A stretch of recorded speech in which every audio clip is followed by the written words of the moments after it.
My BO doesn't hurt anymore. Yeah.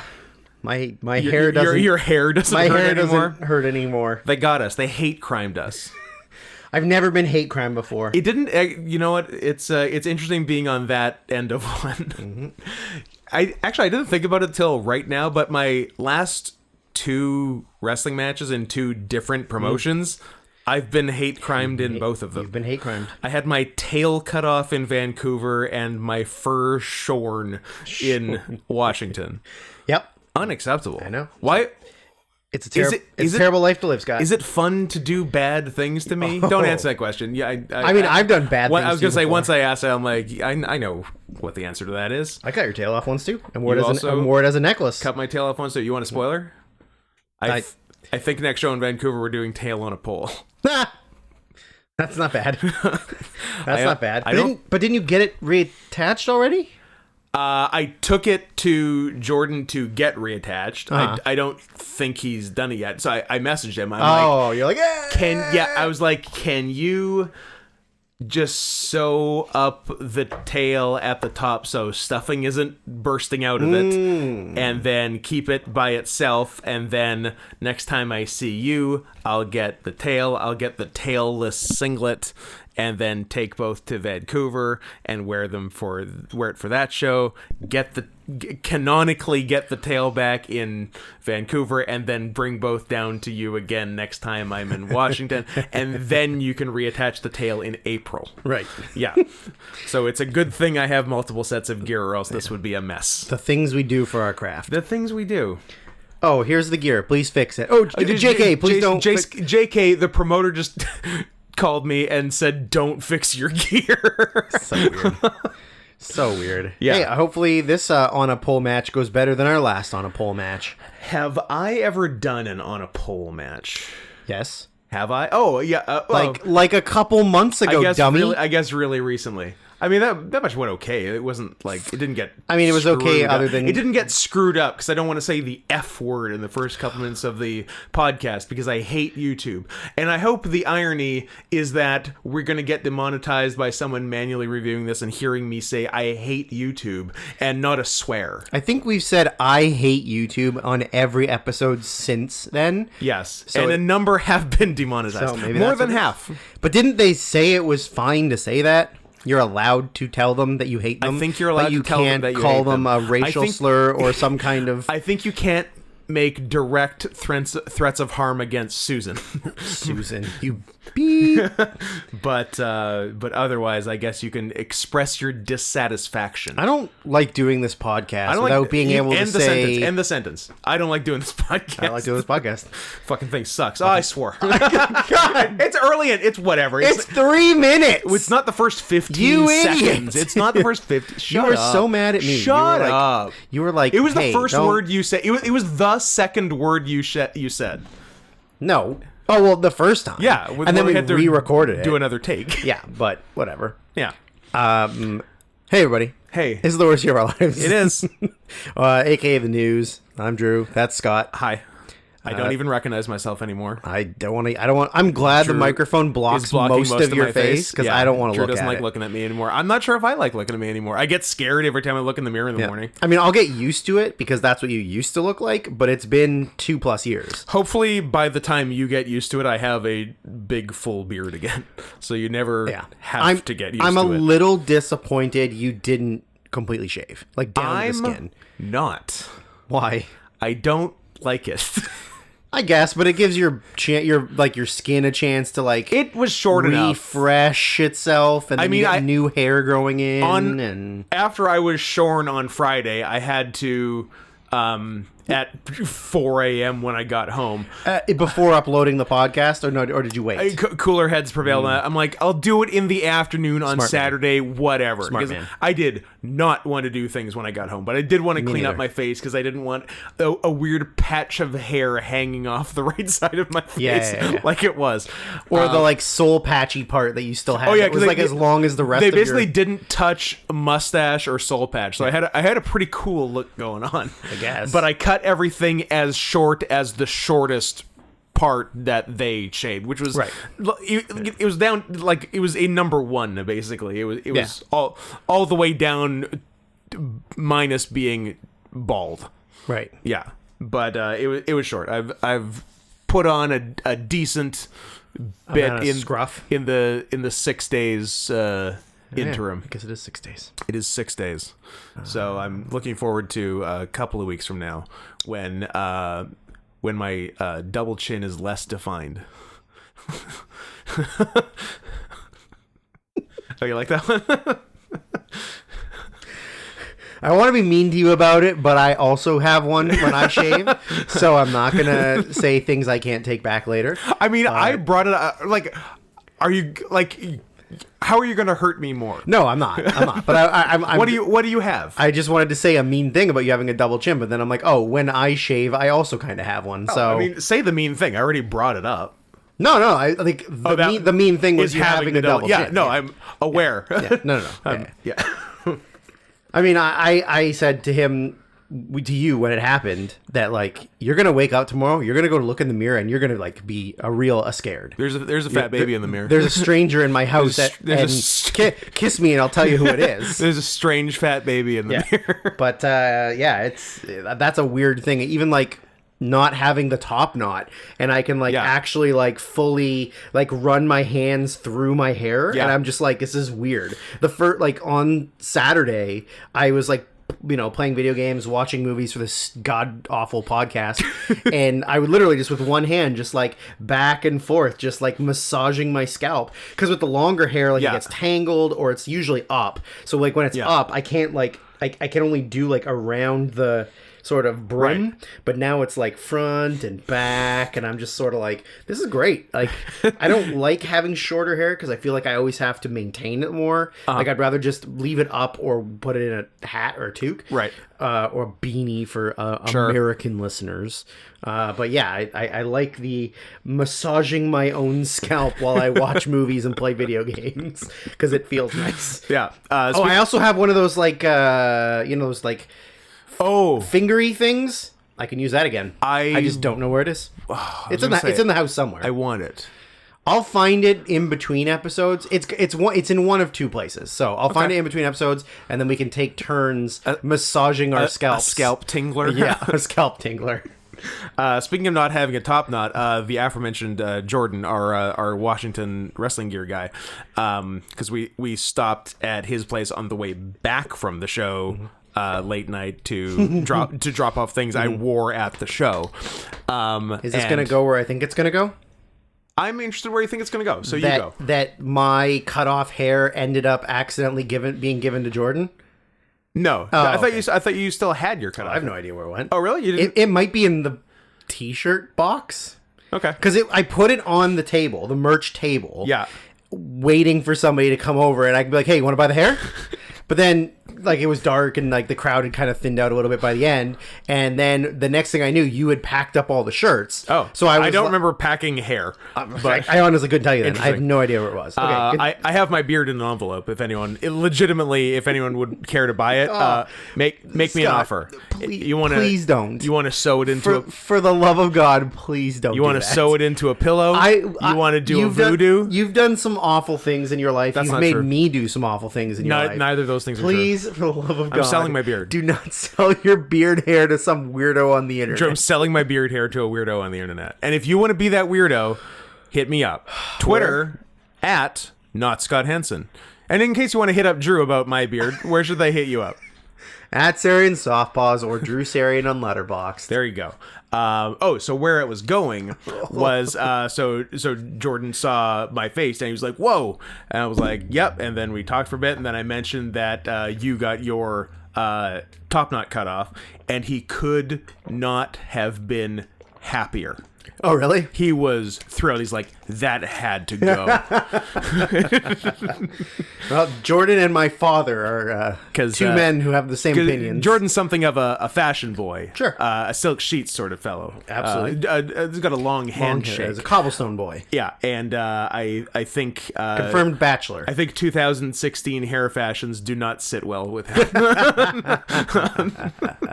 So yeah, he was over the moon. That's fine. Hey, yeah. it was partially more of convenience and of just like I didn't want to have to keep doing my hair. Yeah, it was a real enough already. Yeah, but then like no, I grew it out. Yeah, because I didn't. I didn't not having to. Yeah, because I didn't want to have to like because like legitimately every morning is just spray bottle my hair till it's wet, comb it over, put a hat on so it stays flat. Then when I get to work, it just like looks like that the rest of the day. Yeah. So then, but as it grows out and gets longer and stuff, it looks like shit. So then I'm like, okay, I'll grow at the top knot again because it's way easier. I can just put it up and then whatever, it's no problem. But then sides grow out, and I'm just like, I don't have the energy to keep shampooing and conditioning this.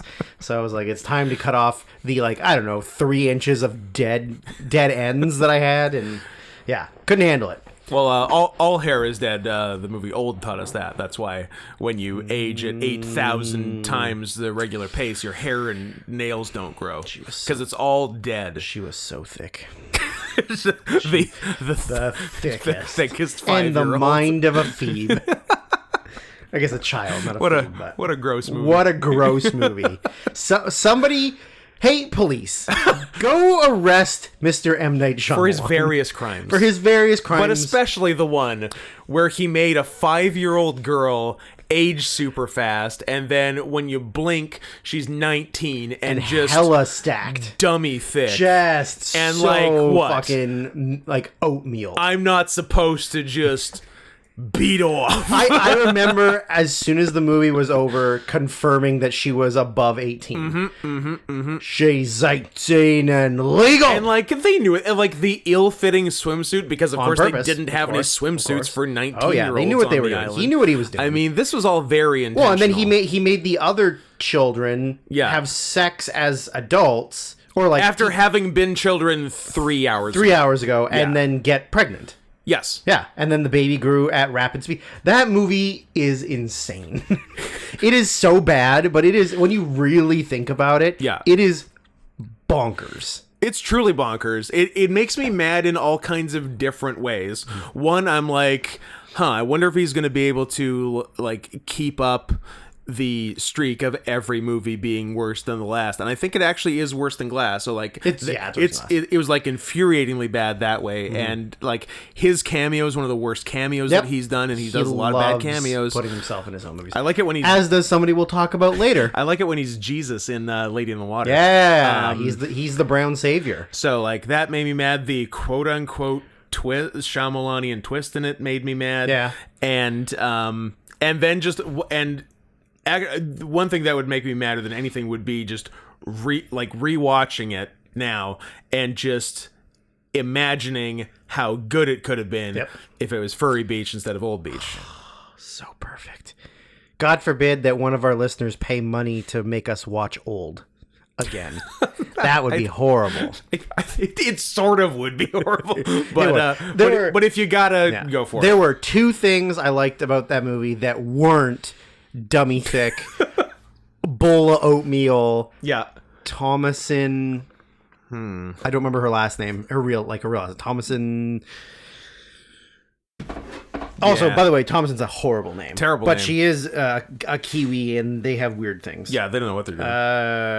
Thomasin. Somebody's screaming it at the Grieg. Thomasin. No, I'm thinking of Tamsin Grieg from Black Books. Tamsin Grieg. Her name is, in fact, Thomasin McKenzie. Right. And she's but P.S. 23 at the moment, so it's perfectly fine. If you switch those names, it's Thomasin? It's a better name. Yeah.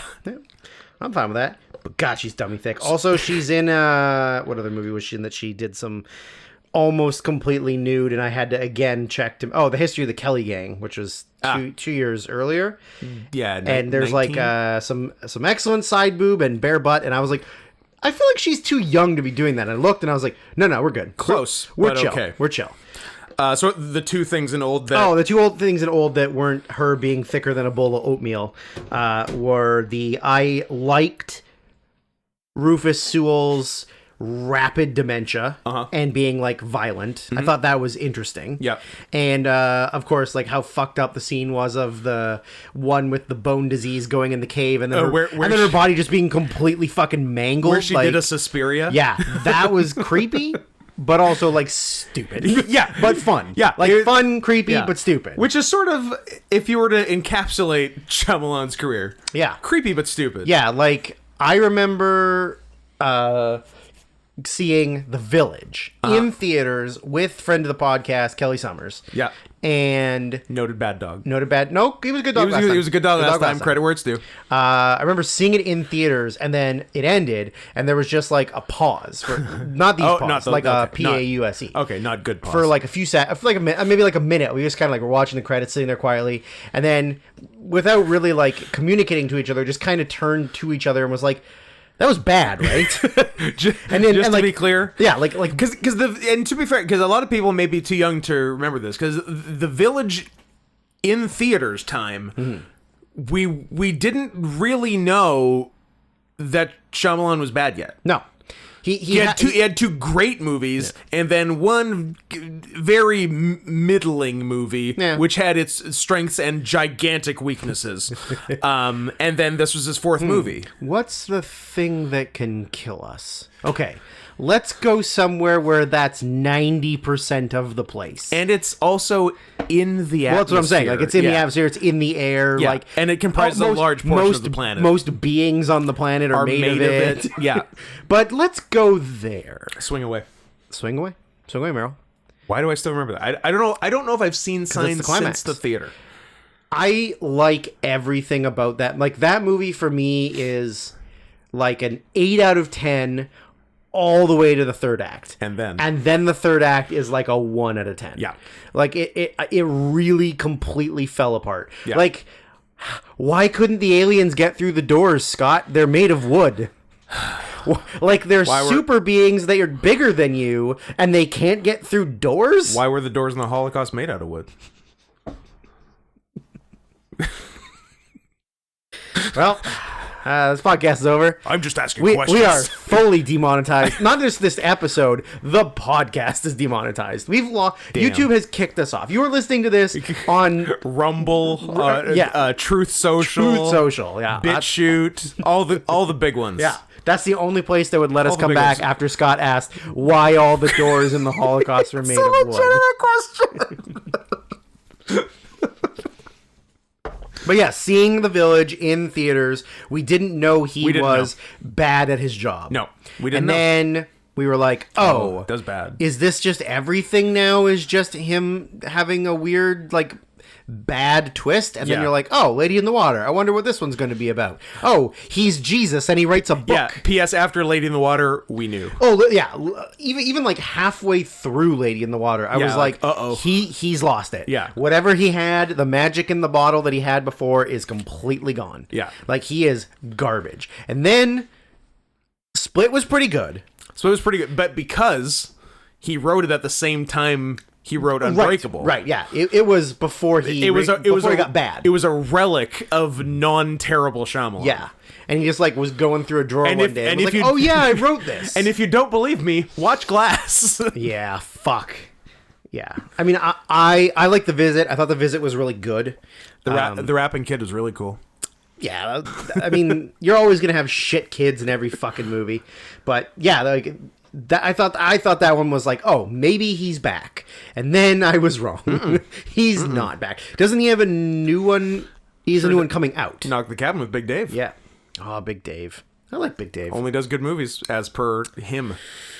I mean, he only does mainstream movies. Like, he doesn't really do a lot of non-big directors or theatrical release movies. He's done a couple. Yeah, but The Escape Plan 3. I don't know if I'd say that.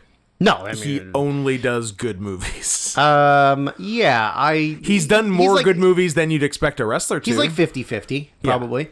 Well, I mean, like Cena's done like 2 good movies, and then a good TV show, and then a bunch of unwatchable movies. The firefighter one? Yeah, Playing with Fire. Fire Down Below. That's a different one. Oh. That's when you get the thunderclap.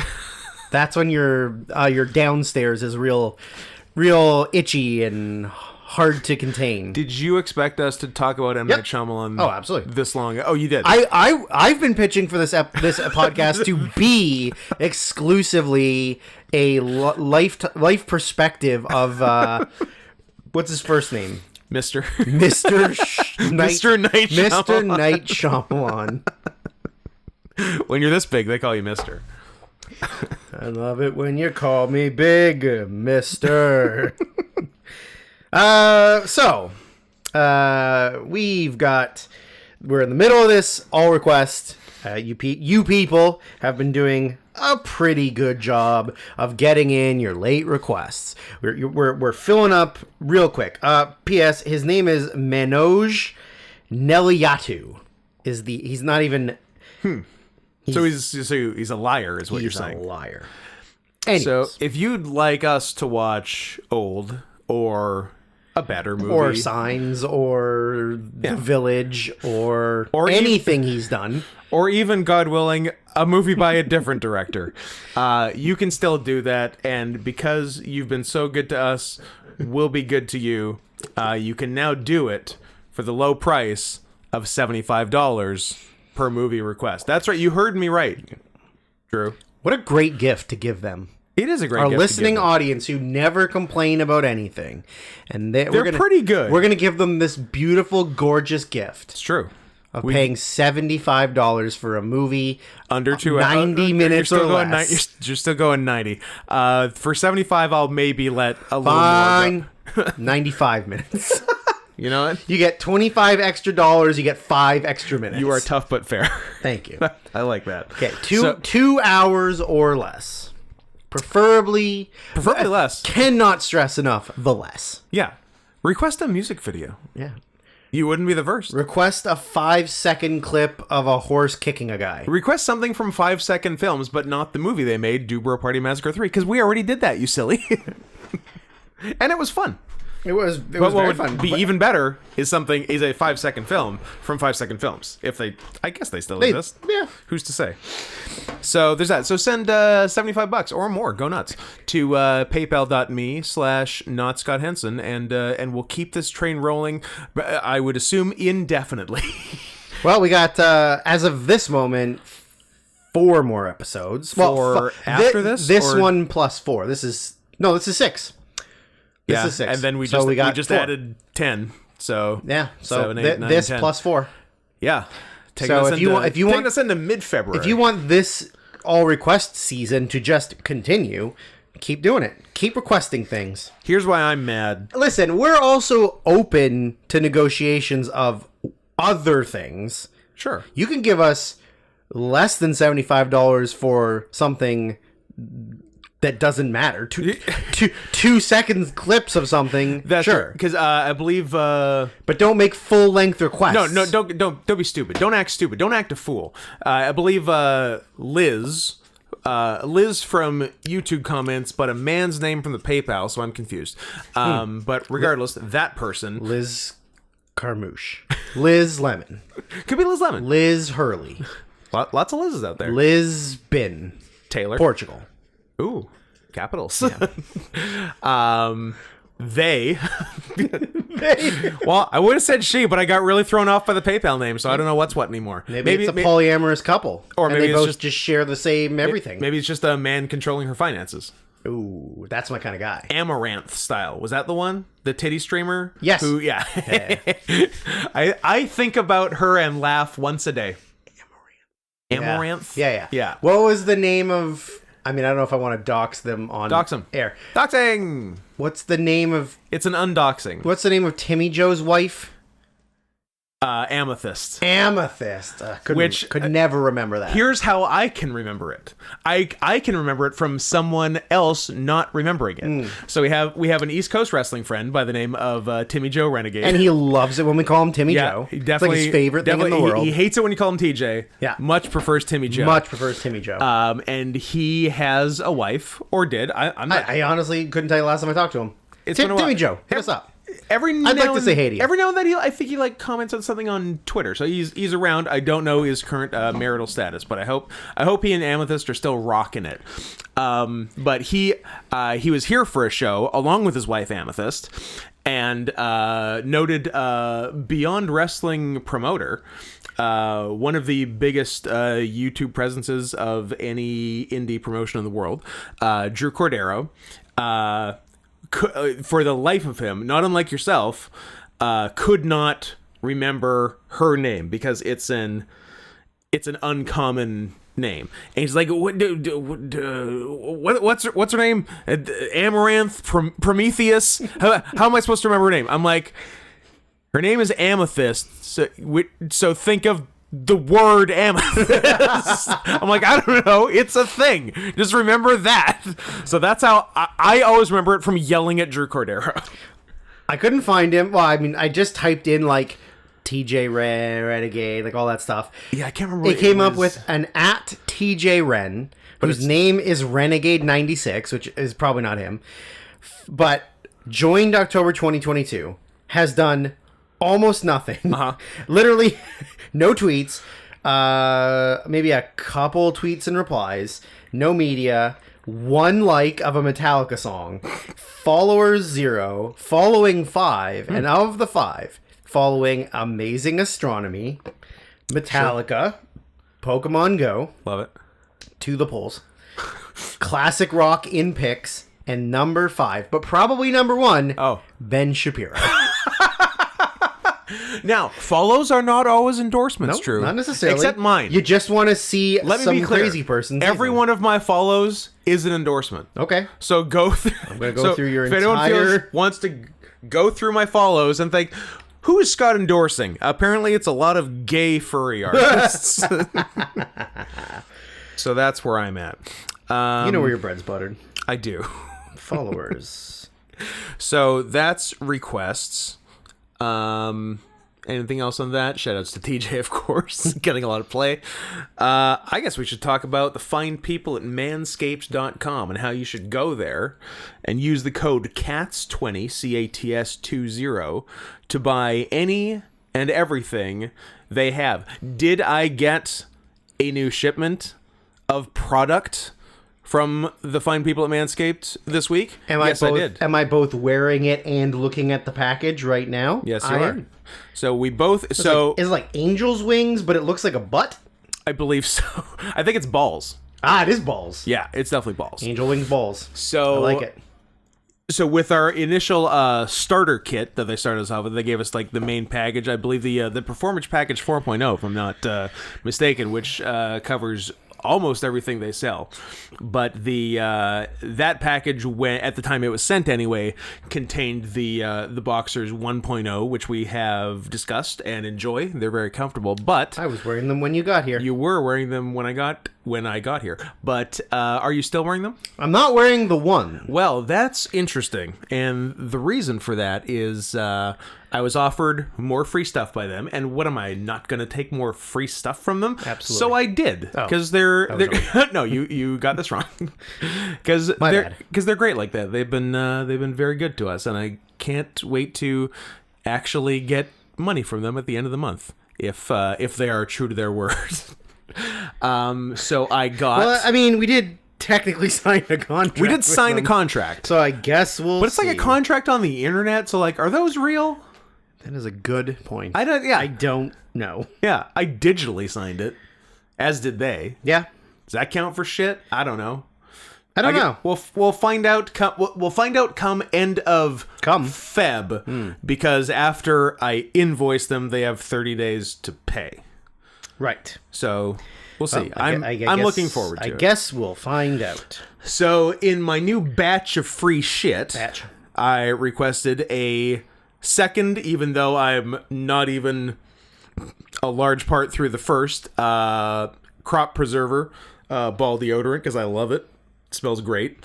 And since we got the first stuff, they have introduced regular arm deodorant, so I got one of them, hoping it smells the same as the ball deodorant. And it does. It's great. Big spoiler. It's in the rotation. Big spoiler. Big spoiler. Yeah, so it's in the deodorant rotation now. What else did I get? I got... Well, you got to test out my Manscaped body wash. I got to test out your Manscaped body wash. And? Very good. I'm a fan. I really like the smell of it. Yep. They have hit on a really good scent. Yeah, it's not everything's not overpowering at all. It's not. But it doesn't. I don't like things that are Well, number one, fake smelling. Yes. But I also don't like things that are like a scent, like a potpourri or a floral. I don't know what I would describe the scent as. I will say it's the manly. It is. It's the most masculine scent that works on me. Because you're not manly at all. I'm not manly. Scent wise, I'm not manly. I'm kind of a girl scent guy. Like, because I got a sampler of tampons. I got a tampon sampler, a Tampler. Sorry. Sometimes I feel like when we talk and we both do this to each other, it's very much Mad Lib style, where one of us is trying to tell an actual story and the other one will just throw in tampons because you're gay. I went to the mall. A man's penis. I went to the mall to get because you're gay. Yeah. Yeah. So I got a sampler of beard oils and only like the R.I.P. Not getting a lot of play R.I.P. in the last week. I was plowing through them in the days leading up to it. I'm like, I'm not going to need these in a while. I'm going to put too much beard oil on. Twice a day, every day. Dripping. Yeah. Dripping. Basted. Just covering yourself. Oh, yeah. Ruined a bunch of shirts. Like a Thanksgiving turkey. Yeah. And like all these sweeter scents worked on me. There's a discontinued one that was actually fantastic that just straight up smells like Christmas. It's like apple cinnamon-ish. Ugh. Get out of here. No, it was fantastic. Podcast over. But apparently you're right because they discontinued it. Yeah. But only, you were the only one that was using it. Yeah. But only like the sweeter, like more vanilla-y and some sort of like, like oceany scents worked on me. And then there were others that were like whiskey, tobacco, and musk. I'm like, nope, can't do it. Nope. Too much. But cigarette hands. Yeah, and like alcoholic's breath. I literally just I threw them away. I'm like, I can't wear this. I would be lying if I wouldn't like those either if I wore these. But this is legitimately a masculine scent that one I like and two works on me. Yeah, because like do you use dry shampoo at all? No, not really. You're familiar with dry shampoo? The one I typically use, I don't know if their main demographic is large men. That the scent of it, I believe, is called Sweetie. But it's my favorite one. I'm sure they're not picky about my favorite one, and fuck you. So I either use one that's like a mint flavor, and then it kind of gives you like a stimulating, like cool sensation over your whole scalp, or just straight up coconut. Right. I love coconut shampoo. I don't. And my beard wash is like straight up vanilla. I had a shorter shower than usual yesterday. Because you didn't have to wash your beard? No beard shampoo, no beard conditioner. No, I can't say that because this is technically the ad for Manscaped. Never mind. So, can you remember it? No. I'm going to say it now, so Manscaped has to hear it. Say it now. Well, because you nutted really quick? Yes. Lucky guess. Well, no, I have 2 less steps in the shower now. So now I can take longer to nut. Hey, Manscaped. Thanks for listening to the pod. Hey. So you knew what you were getting yourself into, although you probably didn't. Back to this. They really didn't. Back to the stuff we got. So I got the ball deodorant, arm deodorant. I got in my initial pack, I had gotten an XL t-shirt. So with this one, I got a double XL t-shirt that doesn't show off my tits as much. Nice. And then we each got a pair of the Boxers 2.0. And look, are you a Boxers briefs man? I am a Boxers briefs man. Yes. Nice. Me too. Yeah, have been since my manager at my first job that I got when I was 27. Brag. Told me about. I had a manager. Told me about a different brand of boxer briefs that I won't mention during an ad read for someone else. Because they're worse? Because they're awful and you should never wear them? Because they are worse. And so then I got them. I liked them. I never wore another thing. Mm-hmm. And then years later, found out my manager never wore them at all. He had just heard about them one day. Very strange. That's bizarre. But look, the Manscaped Boxers 1.0, good boxers. We wore them in recent weeks. You wore them today. I wore them today. And you thought they were comfortable. Yeah, very comfortable. Yeah, I like that the waistband is like very comfortable. It doesn't, waistband's great. It doesn't like roll up, and it like doesn't get tucked under my fat tummy when I haven't pooped for 3 days and I can't get rid of the bloatedness. You know, it's kind of hangs out. Yep. You can throw those in the goddamn trash. I'm going to use them as toilet paper. The 2.0 are so nice. Oh, they're amazing. They're so nice. I put them on, and I honestly have been sitting here. We've been recording for 35 minutes. P.S. Let's move faster. Fuck! God! So bad at our This whole time we've been sitting here recording, it has not felt once like I have underwear on. Does it feel like you're wearing nothing at all? It feels like I'm wearing nothing at all. But it also feels like I have full support. Yep. Like I don't feel like I'm just hanging free ball, but I don't feel the waist. I don't feel the material. I was trying to read what it was made out of. It's magic. It's the outer fabric Cotton is candy. 95% micromodal. Modal, I believe. 5%. Pussy juice. Elastane, and then the inner pouch fabric is viscose and elastane and nylon. Yeah, this has more of a pouch than the 1.0. Yeah, the 1.0 is more of a flat front, which you were claiming. Little huggy. After I put on the 2.0, there's so much more room for my huge cock. Yeah, my thick hog. It's a little huggy bear. Yeah.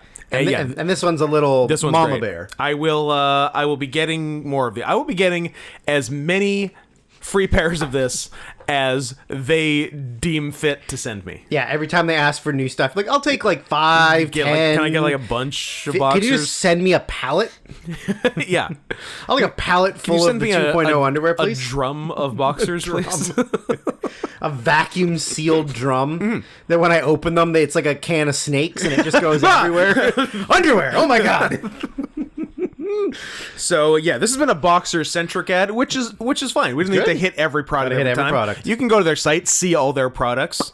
What's the site again? Site is manscaped.com. What's the promo code? It's like landscaped, but man. Promo code CATS20, CATS20. I feel like this was more than a 60-second ad read, so you're welcome again, Manscaped. You're welcome. We give you all the free things, so it allows us to say inappropriate things on the ad space. Yeah. So imagine if we were professionals and we were just like, let's just do the Manscaped ad like a professional, like a 60-second and then just ad move read? on, or we can talk about you busting in the shower. I can't really. It's like tossing balls around. And I'm just like, which one am I gonna? Which one lands? Which one do I catch? I don't know. Yeah, I don't know. So we got our Manscaped. We got our all request is still happening. We got our follows and our handles.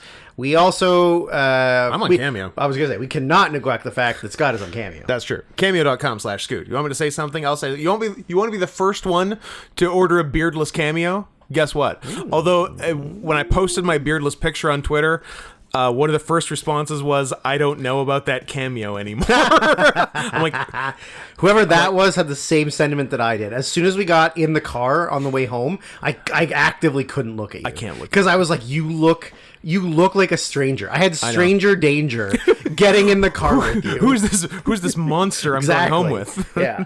Like I don't know if I feel comfortable being around a man that doesn't cover most of his face. Well, I aim to soon fix that.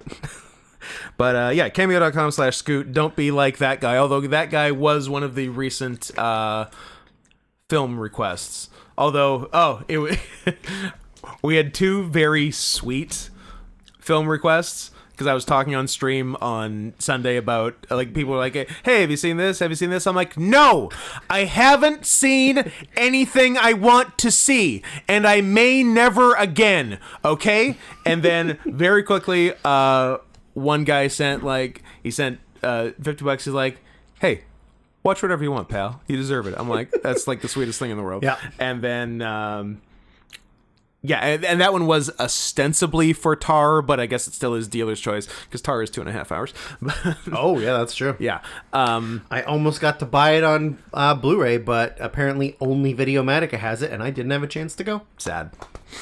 And then we're talking about the new Puss in Boots, and then someone sent for that. And I'm like, great. And then on the flip side of the coin, this person who is now rethinking their cameo purchase, sent a request for the first 2 episodes of Velma, one of the most reviled shows Just raked over the coals in recent memory. Yeah. Reviled so much that I can only assume that's what it was designed to do. Like, it was designed to be popular by being hated. I guess. Or they're like, oh, you want diversity? Well, we're going to make the worst show we've ever made. But they already did. And then you don't get diversity anymore. They already did that with Eternals. Yeah, I didn't see Eternals killed diversity. I didn't see it. Closure. Well, it's like that 90s show just got put on Netflix last night. Oh, is Topher Grace black now? Well, the kid who's like Eric and Donna's daughter is like hanging out with the grandparents in the basement in the 90s and stuff. Mm-hmm. And the kids in the show that are like, that age could not be less 90s and more 2023 playing 90s kids. Gotcha. Because like completely ethnically diverse, like sexually like liberated. I love my kids. They sexually. They liberated. have a Chinese friend, which like that happened. Like imagine having a Chinese friend in the 90s. Exactly. Justin Alexander Chun Manchu. We're putting you on blast. Full names. Like he listens, but I got his address. It's a real like. We can't just make all of the kids white and like grunge music. They have to be like, well, this one's non-binary, which definitely existed in 1990, whatever it is. Tons of non-binary children in the early to mid 90s. I hope that I don't. You couldn't swing a dead cat without hitting a. First of all, hate speech. Self-hating hate speech. I know. I'm not happy. I don't like the term. There's going to be some real anti-cat stuff coming up later in part 2. True. That I do not care for. Now, let's move on real quick. Subscriber count.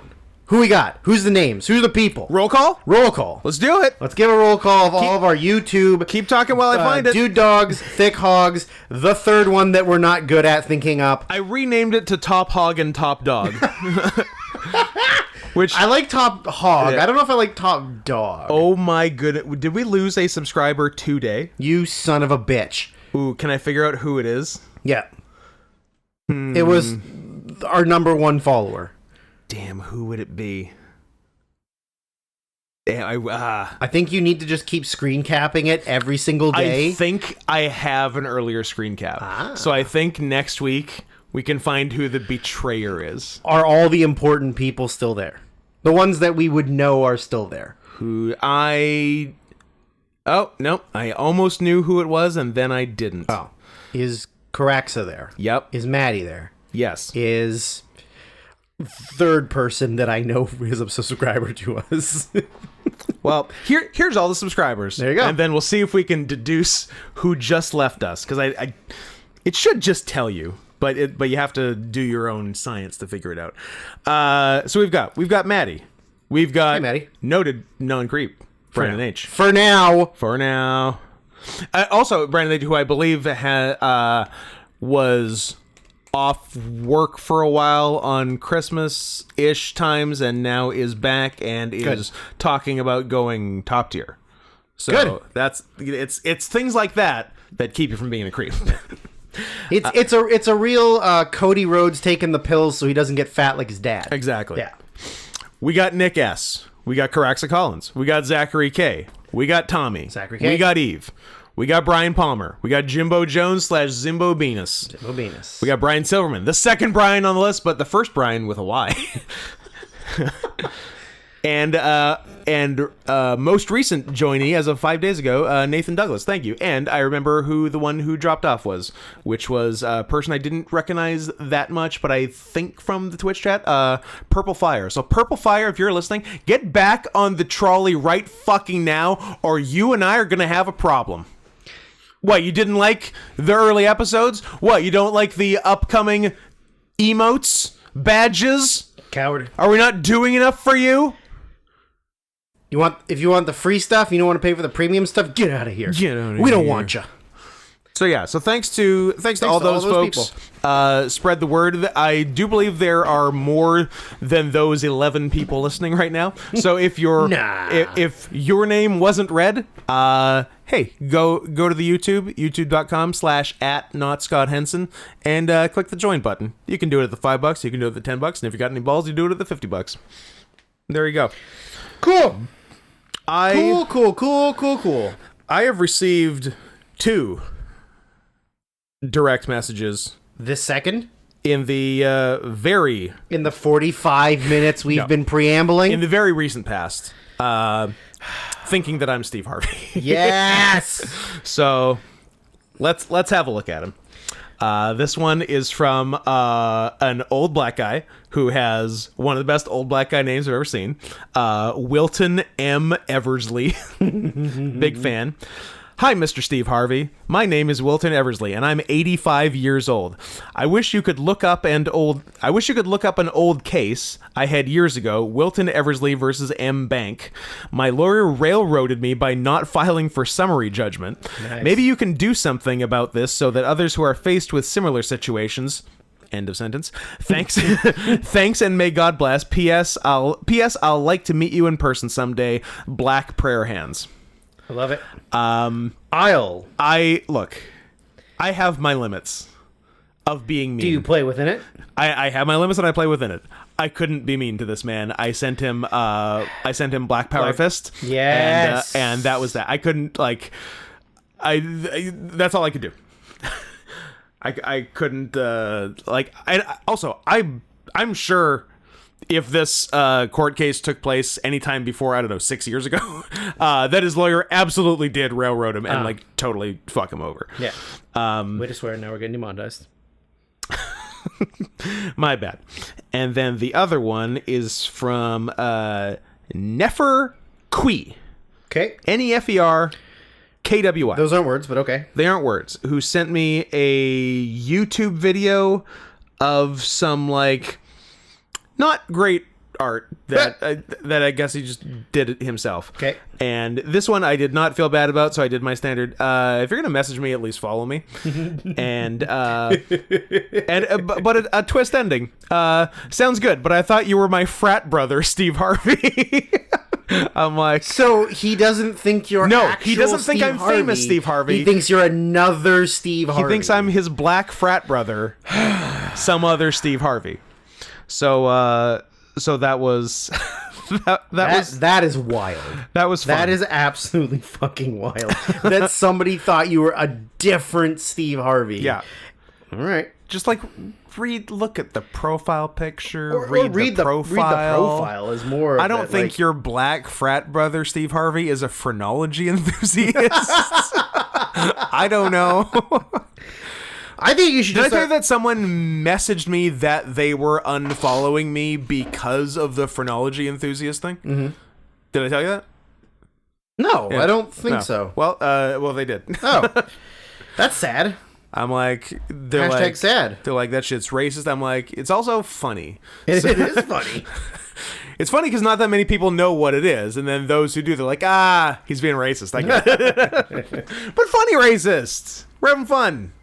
We're saying slurs, but we don't always mean them. Yeah. They're not the 70-30 not meaning slurs. Right? Yeah. Mostly. I think that's pretty fair. We are so fucking bad at doing this podcast. I promise we'll start before an hour. Well, you better hurry up because we don't have a lot of time left for an hour. What are we at? We got 10 minutes before. Oh my goodness, we are not good at this. I thought, you know what? I didn't think we were as bad as we are. Well, it was all that M. Night talk, and then you jerking off in the shower, M. Night. And then all this business. It's always something with you, M. Night. This, I guess I can rate it. It's like one of the sweetest DMs I've received. I'm just wondering if it's too personal to read. Yep, too personal. It was meant for just the two of you and no one else. Move on. I won't read it. Good, coward. But I will just say Dry Juice, who I believe is working on some pretty sick art for both of us, sent me an incredibly sweet DM about how, one, I turned her into a furry. You did tell me that. And two, made her love TF. So I am a poison, but but in a good way. And just about her, like, as a result, like, here, I'll read this one little bit. I have new friends, new fans, new source of income, and it's all stress-free and fun. So that's very sweet. That's awesome. And it was super, super nice and absolutely wonderful to hear. So if anyone else out there would love me to ruin their life in a wonderful way, I am happy to do it. Okay, now read the GIF I just sent you. Drew just sent me an animated GIF via Twitter, which is Guillermo Diaz smacking the wrap it up box. Wrap it up, B. Wrap it up, B. It's wrapped. But thank you. That's all the things I have. Hey, do you want to start talking about movies before the 1 hour mark? 1 hour, fucker. You took 15 minutes to do all that. You said we were at 50 like 1 minute ago. I know, I lied. We're at 50 minutes now.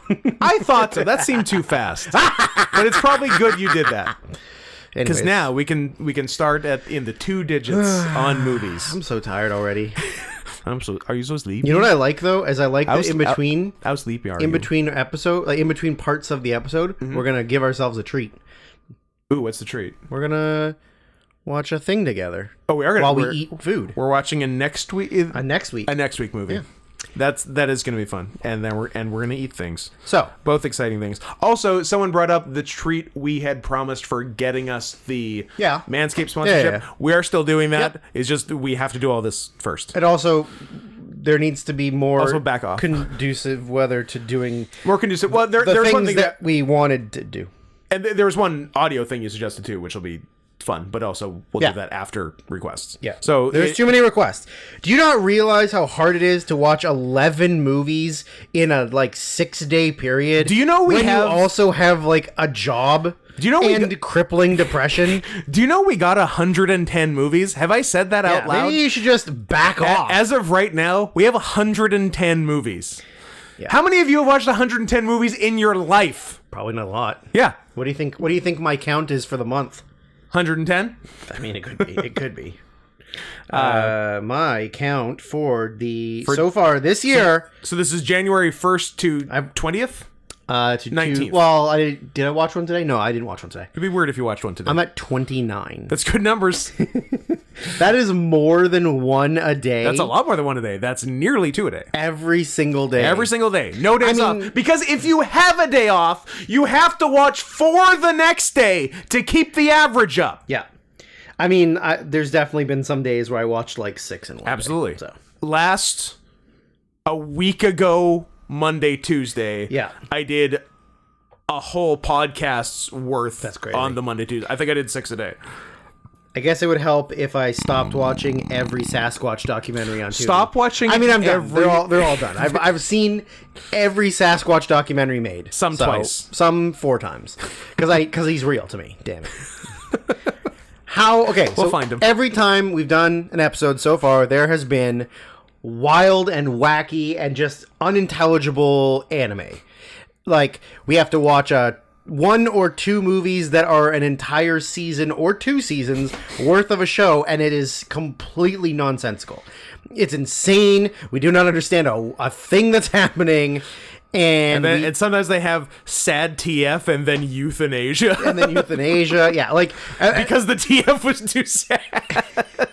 And Jesus, for us to I don't know if anybody who has paid and recommended that we watch some form of anime, but it usually gets buried in the middle because we're not 100% certain we're going to have a lot of good stuff to talk about. But then it happens sometimes, last All Request when we got Wolf Brigade, Jinro. We get a good one. Yeah. We get one that actually turns out to be very good. So we're going to start off with a very good anime. Drew, are you low-key shading. I am not Brandon Silvestri. Revolutionary Girl Utena, the movie. I didn't like it that much.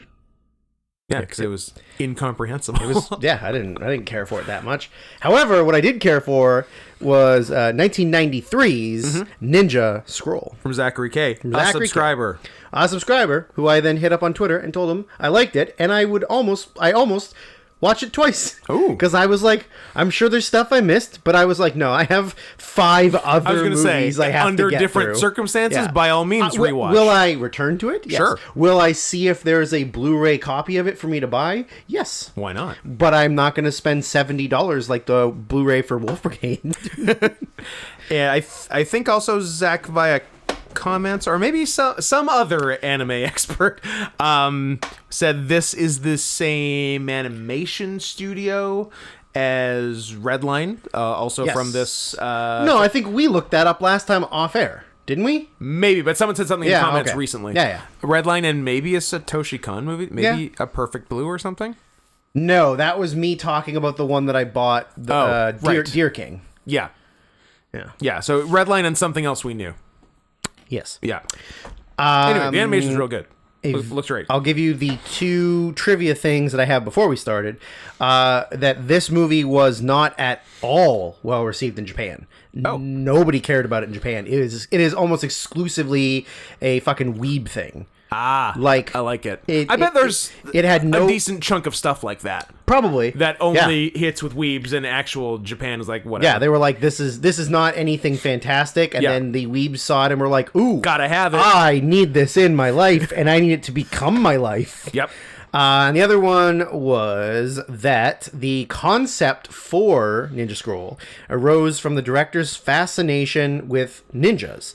Sure. And the idea that historically ninjas were always trying to trick each other. That there was a lot of pranks being pulled between ninjas. Those wacky like, ninjas. Yeah, like that's a very cool concept for a thing.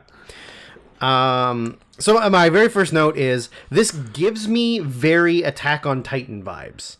Yeah. Like the characters, the action, the violence is very like early Attack on Titan. There's definitely violence, and it right away it looked very cool, and there were like cool art choices during the lightning storm at the beginning. Yeah. It looks really good, and then they also start with a dead woman. So nothing bad has ever come from seeing a dead woman first thing on the screen. It's always good. So and I was regrettably watching the dubbed version because it's all I could find. But beggars can't be choosers. I mean, I also watched the dubbed version. You always watch the dubbed version. Gave it to me, so I don't. Oh no, I would much rather watch the non-dubbed version. I'd rather read subtitles than hear some fucking white guy pretending to be a. And he's like, hey, well, you need to go over here and do this thing. Like, no, and then you got fucking Billy West over here like, oh, guys, we need to go this way and fight this monster on top of a mountain, because if we don't... I feel like you're doing Scooby-Doo spoilers right now. I feel like I'm doing Billy West doing Morty. But also almost Shaggy. Also almost Shaggy. Which he did, right? That's going to come up later, but yes. Yeah.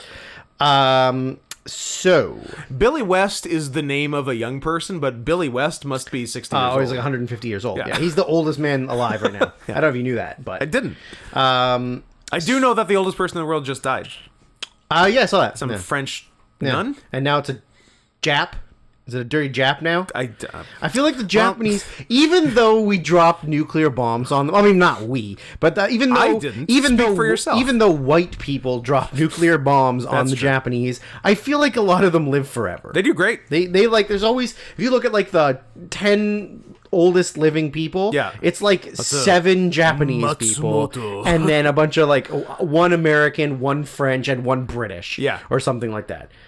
I'll tell you where there isn't a lot of old people. Where's that? I can't say it on the podcast. I see. But I don't speak their booga booga language. So this is Edo period Japan. and there's, as is tradition in old Japan, feuding tribes. Yep. Of powerful people who are all, I guess they're like, they're fighting over. Man, I watched this like last week, and I've already forgot what they're fighting over originally. Every sort of town is sort of its own thing, and yeah, and each they're varying sizes and powers and who they employ to fight for them. Some have some sort of have armies, and some have like a guy. Yeah, like one specific big bad. Yeah, you take care of it. How about the Mochizuki tribe? And I every time I heard it, I just kept saying Moch. Moch, yeah. Like Moch Senior, not Moch Junior. Moch Senior. Junior's got potential. He does. We'll see what he does. He does, but he looks like his dad, and it's weird. There's like, we cutting motherfuckers in half, and it's raining blood like pretty quick. Pretty quickly. Yeah, that's what kind of gave me the Attack on Titan vibes. So they're like, one of the tribes is going to attack another one to get their armory or something, or gold reserves. Oh, it's the gold reserves. Yeah. So they're gonna go and attack them to get their gold reserves, and because then they can become more powerful. Blah, blah, blah. One of the other tribes finds that out, and they're going to like the hell they are. So they send their like assassin or like their bit, but then while this assassin representing this group goes to check it out, then all of the ones that are trying to steal the gold just get fucking massacred by like this huge at first you don't see him at all, and he just kills fucking everybody. He does a good job. And then you see him, and he's like this. That whole early-ish scene, like in the trees and everything, very much the Attack on Titan forest. Yeah, it just makes me think of the one in like maybe season 2 where they ride all the horses through. There's lots of forest stuff, and then they're just getting like completely massacred. As an anime expert, I can tell you there was lots of forest stuff in season 2. You are not only a forest expert but an anime expert. Yes. This like big like rock monster-y man, he's made of boulders. Rock monster. And my note is just like, anime and the villain's black and not a Nazi. That's weird.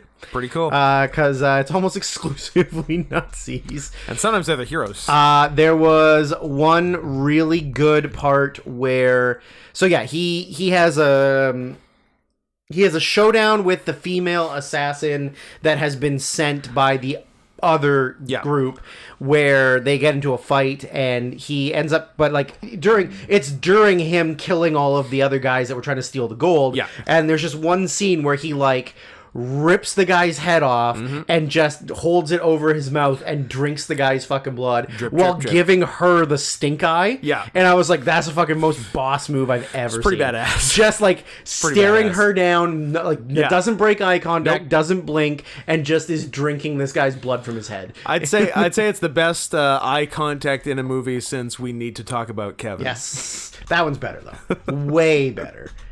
And he and her end up having a battle, and then he's like obviously beating her, and then a mysterious stranger, the handsome stranger shows up, and he's kind of like that typical anime character who's like kind of like Kraken wise, but is also like kind of a really good fighter. Yeah, he can fuck you but up. He's like making jokes, but he's also a good fighter. Yeah. He kind of tries to save her, but he ends up getting shot across the sky. And he like very graphically chokes her out, I think, and kidnaps her. Mm-hmm. So he drags her back to his like humble abode. Yeah, it was like his hut. And then just some of the most graphic. I wasn't ready for titty licking. Me neither. Just like, did you think there was going to be titty licking? I did not think there would be titty licking. I didn't think there would be titties. No, I thought that they would just like cut it away, or it would. But like, no, he like she's unconscious. He like full on mouth rapes her tits. Oh yeah, just like oh yeah, like her like humble, like larger sized B cups fill his mouth. Yeah. And he just like all or licking everywhere. It's very, very graphic. If you don't like unconscious Japanese assassins, not the movie for you. Getting mouth raped by a rock monster, probably not for you. Yeah. So then the guy, the mysterious handsome stranger, shows up and stops him before he can complete the task. Yeah. And then he kind of gives him hey buddy, can't you see I'm trying to rape here? Can you leave me alone, please? Yeah, he's like annoyed by him. He's very mad that he showed up to stop his sexual assault. So then they end up having like another the rock monster bad guy and the handsome stranger end up having like another showdown in the streets where finally the handsome stranger like gets the one up on him. He gets him to unrock. He gets him unrocked. Yeah. And gives him the old choppy. Slices him up and he dies. Yeah. And then he and the woman he's rescued sort of have to form an... Well, I think handsome stranger wants to form... If we can quickly go back one scene, I did write down a direct quote from the rock monster that will certainly get us demonetized, but here we are. Don't let it cross your mind that I wouldn't mind raping a dead girl. Yes. Holy Did I write that? No, I didn't. Fuck. I wrote that, and then I wrote, wow. This guy means business. Yeah. Anyway, continue. Yeah. So the handsome stranger and the not fully raped woman. Yep. They sort of form a very tenuous... Well, the thing is, like, I think he's fine with it. She wants nothing to do with him. Yeah. She's like an independent woman who's an assassin on her own. She don't need no man. But then... And it also goes her pussy's poison. Well, we find that out later. Spoilers. So there's a creepy old man who is very bizarre. Like he can like elongate his limbs, but also I think it's like a machine thing he has. Oh, I don't think he's maybe. magic. Yeah, maybe. Yeah, and like, but he also can just like travel super fast. Like he gets around. He just appears places where he really shouldn't be. It's your classic chaotic good, chaotic neutral, silly, wacky old man. Very wacky old man. Yeah. So he... A classic anime trope, which I would know, being an anime expert. Yeah, oh yeah. Nah, sorry, I'm trying to read the exact name of the... So... Use your words. Well, I think we maybe misunderstood part of it, but it's fine. I'm just going to move on because we don't have... Well, it sounds like they were stealing the gold to buy weaponry from the Spanish to overthrow the government. Yeah. And then the government... Oh, no, sorry. So, like, the ship that they have accidentally runs aground on an island, and the island has, like, supernatural powers. Okay. That sort of... but keep the gold ship in the secret. That awaken, like, the 8 devils of Kumon. The rock guy being one of them. The rock guy being one of them, but we don't learn that until later. Also, did we get 8? We didn't get 8, did we? I feel like, were there 8? Because there might be 8. I was expecting there to be 8, but I feel like there weren't. But maybe they were. Quite a few of them appear and then are just, like, kind of easily dispatched, right? But then there's a couple of them that are, like, there for a while. Yeah. So, yeah, it's maybe 8. So they... I like that this says who attempts to rape her. His name is Jubai, and I kept calling him Jew Boy in my head. Yeah. So no more of those on this podcast. Absolutely not. So the leader of the devils used to be the leader of he used to be like less of a devil, and was in charge of like the ninja group that he used to be a part of, I think. Yeah, and this guy's trying to like usurp the government. So he's trying to get back. He's trying to be in charge and unite restore, everyone under the one flag. Yes.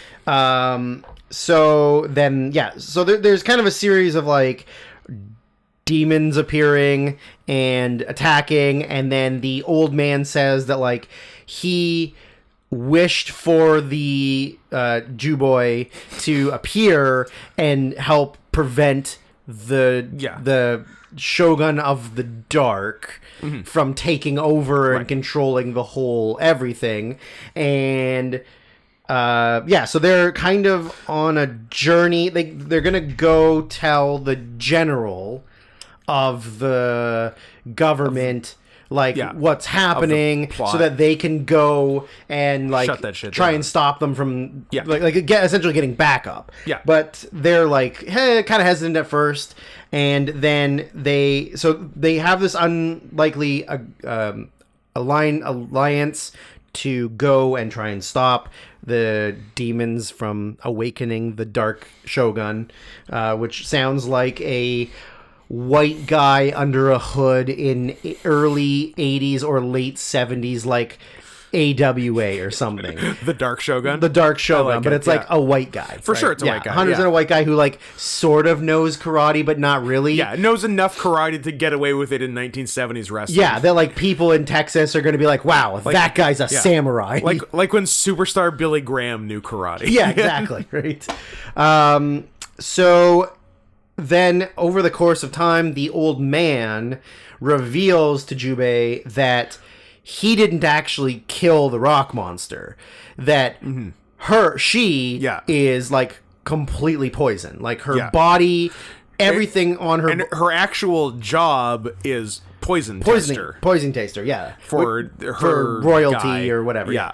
So, which is why she's made of poison, is because her body has she can't be poisoned. Yeah. So what actually happened was when Rock Monster guy was trying to rape her, he licked all of the poison off of her body, and that's actually what killed him. And then he's like, hey, I can see in your eye that you're like in love with her, like you want to be with her, but if you do, it will kill you. And he's like, well, fuck. And also the old guy told him that that throwing star you got hit with is poisoned. Had poison. I have the antidote, so you better do what I say and hang out with me, or else you'll just die. Be my cool bro, or else I'm gonna not let you live. But like, how much does that suck that you meet this like gorgeous woman, and save her life, and then it's like, P.S. You can never fuck her. Anything physical with her, you'll die. Like she's rogue. Yeah, like she's rogue. Yeah, you touch her and she steals your power, and by power I mean your life. Yeah, your oxygen. Your oxygen. So then we get a girl devil. We get a girl devil. Moving snake tattoos. And then a vagina snake. Which is kind of creepy, yeah. It's nice to see a snake come out of a vagina as opposed to go into a vagina. I've seen a lot of that in my life. Yeah, but there's a lot of cool enemies, powers, and weapons in this. Yes. I don't really have a lot in between there other than I just wrote the line, not the bees! The bees! I also wrote not the bees. Someone, one of the devils had command of bees. Yeah. So like, as they're going on their journey, they're just meeting more, like they're meeting the devils or just other assassins who are trying to either help get the Shogun of the Dark or just like, their own power play to get the gold that's been like when the ship crashed on the island and stuff, they're trying to get the gold. But then there was a really, really awesome fight scene between Jubei and like a blind swordsman. Yes. That took place in like a bamboo field. Yes. And that was cool. The way in which he killed the blind swordsman was fucking awesome. It was one of the coolest things I've ever seen in like a samurai rare thing. So like, the reason he could tell where Jubei was he could hear the sound of the swords. So every time there would be like a smack, the reverberation would kind of give him echo, like sonar, like echolocation. It was a Batman. So it was a man bat. He's a man bat. Yeah. So as they're fighting and it's going around stuff, and he's sort of telling him like, you're never going to be able to outsmart me because I'm going to hear you. Like I'm going to know where you are. So like they're battling. He's one of those guys who's like convinced himself as a coping mechanism that he's even better off for being blind. Yeah. He's like, seeing would be a weakness. Yes. I'm like, keep telling yourself that, asshole. Yeah. Keep saying that that's the real reason. Yeah. So you're definitely not compensating for that your dick don't work. But he is good at hearing. He is good at hearing. He's very good. But the way that he kills him is he gets a second sword. Yeah. And like you obviously don't see it in these exact steps. You only see the end result. Yeah, but and then it's well done because it doesn't spell it out for you. But when you see the end result, you're like, that's what happened. Yes, yeah. Like it doesn't show you this is what he's gonna do, and then it happens. It's like the samurai, the blind swordsman knows where he is, goes for like the killing blow, and then he just kind of stops, and you realize that like he's been fucked up. And the idea is that Jubei has gotten a second sword and jammed it into one of the stalks of bamboo horizontally. Yeah. And when he went to strike where he thought he was, he hit that sword, and Jubei was able to stab him underneath with his actual sword. And it was like so cool. It was great. That was like one of the coolest things I've ever seen in a samurai thing. Really cool. Like I would have never thought about that. Yeah. Yeah, it's a very, there's a lot of creative stuff in the movie. There's a lot of creative stuff. Like there's not much cliche. Like there's some character tropes, but overall it is not a cliched movie. No, and it's very much like an anime version of what you would get from a real 60s or 50s samurai movie. Like a lot of the what the character's journey is, the way that they fight each other, the end results of like the things is like very much like I'm not going to say Kurosawa because that's, but like you got that and then you've just got like the anime kind of like comedy or over the top or like the weird stuff, but it's a very good mix of everything. So pretty much the old man kind of reveals to him that he reveals to her because she's sort of kind of getting feelings for him a little bit. Yeah. Or like she doesn't want to, but she is a little bit. Exactly. Like she's not actively trying to get with him, but she's like, he is a great warrior and maybe a great person. He seems cool. So the old guy tells her like straight up, like, listen, if you fuck him, you will absorb all of the poison and then he won't die. Yeah, and then she basically tells him like, like anyone who sleeps with me gets poisoned, but you're already poisoned, so it's kind of like a double negative, so we can smash. Yeah, like you have AIDS, I have AIDS. If we have sex together, it cancels out all the AIDS. We both cure AIDS. Done. Yeah. Right? So yeah, that which I thought was really silly. Yeah. They're like, oh, you're dying, and if you have sex with her, she'll kill you. But if you have sex with her now, it'll cure everything and you'll be fine. Which, I don't know, it's kind of funny. It's like the two, the poison from the two different scorpions in the Seagal movie that I've already forgotten the name of. Force of Execution. Force of Execution, that's the one. Yeah. Here's my Mexican scorpion magic. Here's the one that'll kill you, but this one will cure this and everything else in your body. Why did you need the first one? I don't know. No, because they mix. Oh, right, they mix in the bloodstream and cure, either one cure his bone problem in his broken hand. It unbroke his fingers. No, either one separately will kill you. Yes, but together they're magic. Yes. So then they kind of meet like the big boss, Big Boss Shimizu, and then on the gold ship. Lollipop. Anyway, nice. So he knows a lot, and so he says to her like, I know that you're poisoned, so I can't. And then it's like the note I wrote is not what they said, but I wrote like, is that pussy poison? She's like, well, fuck me and find out. Like kind of like that, I guess, because like he's like a devil who wants to rape, I guess. all devils want to rape, because there is more demon rape after that. Sure is. But it's like, oh wait, isn't your pussy poison? And he's like, well, there's only one way to find out. I don't remember. You'll have to find maybe out. We'll see after you rape me. So then it just kind of leads to the final showdown. I wrote a note that I then don't remember the context of, that I just wrote, exploding rat? I also wrote the old exploding rat trick. But why does the rat explode? Oh, there's like electricity or something, right? Yeah. And it gets electrocuted and then just lays there for a second and then explodes. And then explodes. Is it as a distraction, or does it set off all the explosions that start melting the gold? I think it's before the gold melting. It's before the gold melting. So I think it's a distraction or whatever. But I definitely have the old exploding rat trick written down. Oh, totally glossed over an important thing. So right before like all that happens, and the like there's the government people and they're waiting for the backup, the sort of general of the military shows up and they're like, finally, like we have backup, we have allies. Then they like they appear, they go, oh, finally you're here, and then just like bam, like fucking kills her. Just straight up shoots her. Oop, she dead, I wrote. Oopie. But then turns out that he wasn't actually the general. He was like the big bad, had tricked them into it, and then oopsie. Mm-hmm. So then that leads to them, the showdown. He kills a bunch of the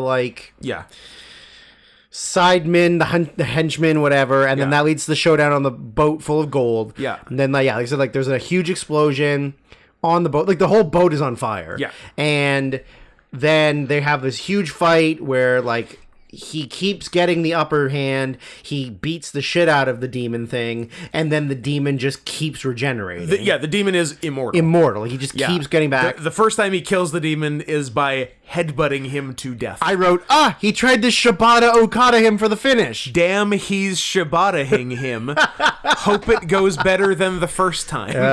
Well, I mean, he did finish him, but he didn't get hurt. Just the demon got hurt, but then the demon came back to life. So he's better at headbutting than Shibata. Yes. Yeah. So then there's a series of explosions during their big fight scene. Like obviously the demon is getting advantage on him, and then the intense heat of the fire and explosions just start melting all of the stolen gold. Yeah. Which then just like Titanic style flows down the ship, not burning through the wood. No. And engulfs the demon guy.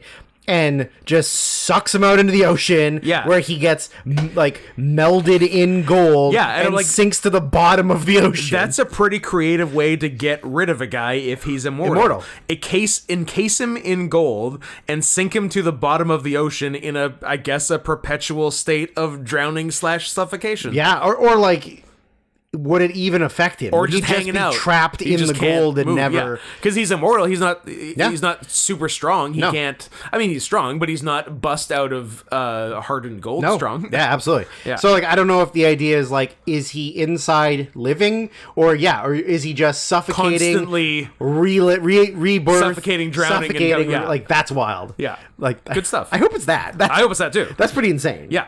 And then they make a sequel where he comes back and he's just like full blown, like so fucked up from constantly dying like that he just like murders everybody. And he wins. That's wild. Yeah. But I really liked this a lot. Like I thought it was real good. My final note, gonna be honest, didn't see a lot of scrolls. There was Dead Sea Scrolls. No, there wasn't. This was a scrollless movie. For a movie called Ninja Scroll, didn't see a lot. Well, it's my big gripe with the movie. Otherwise, very good. I think there's a couple other movies in this episode that are things that we didn't get to see. We saw someone get bamboozled. We saw somebody get bamboozled, which I didn't realize was a line from Malcolm X. I think I knew and then forgot and then was reminded. Yeah. Quite a roller coaster. Brought to us from Landon DeFever, a name I always enjoy saying. DeFever. Bamboozled, 2000. Spike Lee. Mr. Spike Lee. Mr. Spike Lee. Oscar award winner, Spike Lee. For Oldboy 2013. Also, man who's made lots more bad movies than good movies. Interesting batting record. I bet you he's like 500 probably. Like a lot of the early stuff's good. I bet he's under 500. By whose standards? Yours or mine? Both, but especially mine because mine's more important. Maybe. Well, let's find out. I'm sure we can. This is good for an episode of a podcast where we're trying to do less. Yeah. Drew, this is absolutely the right move. All right. Well, here we go. Black Klansman, good. Good. Do the Right Thing, good. Good. Defy Bloods, bad. Awful. Boring. Yeah. Malcolm X. I was going to say, in what order are you possibly reading this? Do you want me to do it from the year it was reduced? I mean, it would be easier. I was just going by whatever it told me on here. Film name, film all time. Nope. I want release. I want oldest to newest, please. What film site could you give me? Oh, I'm doing Letterboxd. Earliest. Okay, earliest. Well, a lot of these early ones are things nobody saw. She's Gotta Have It. I think is good. I haven't seen it. I think most early is good. School Days, I know is good. Good. Do the Right Thing is good. Mo Better Blues is pretty good, but not amazing. But it's not bad. It's not bad. Jungle Fever, I've never seen, but I assume think it's bad. good. Sounds racist. I think it's the opposite of racist. I think it's a mixture. I think it's white chocolate and dark chocolate getting together and making a mocha baby. Boo. Well, keep them Make a separated. movie somewhere else. Got to keep them separated. Malcolm X, good. Yeah. Crooklyn, I think is supposed to be good. I've never seen it. Have I seen Crooklyn, or did I just buy the soundtrack? It is a 3.8. Did I just buy the soundtrack because I enjoyed urban music in the 90s? And now? No, I didn't buy Crooklyn. Was Hoodlum a movie? I don't know. With Sam Jackson? Sure. I think I bought that soundtrack without seeing the movie. Clockers, I think, is good. He Got Game is so underrated. He Got Game's good. It is such a good movie. I'm looking up if Hoodlum is a movie. I forgot he directed Summer of Sam. Lawrence. First of all, Lawrence Arabia. Apologies to Lawrence Fishburne for thinking he was Samuel L. Jackson. Larry Fish is in 1997's Hoodlum, which I bought the soundtrack for, which is good, and I never saw the movie. You're going to racism jail, Scott. I hate to tell you that. I forgot he did Summer of Sam. It's great. You do forget that Summer of Sam is a Spike Lee movie, and it is great because the dog yells at Berkowitz. Yes, it does. Yeah. He directed the original Kings of Comedy, so he's batting 1,000. Hey, Steve Harvey. Bamboozled, which we'll get to. 25th Hour, which we watched, which was whatever. Pretty good. It was okay.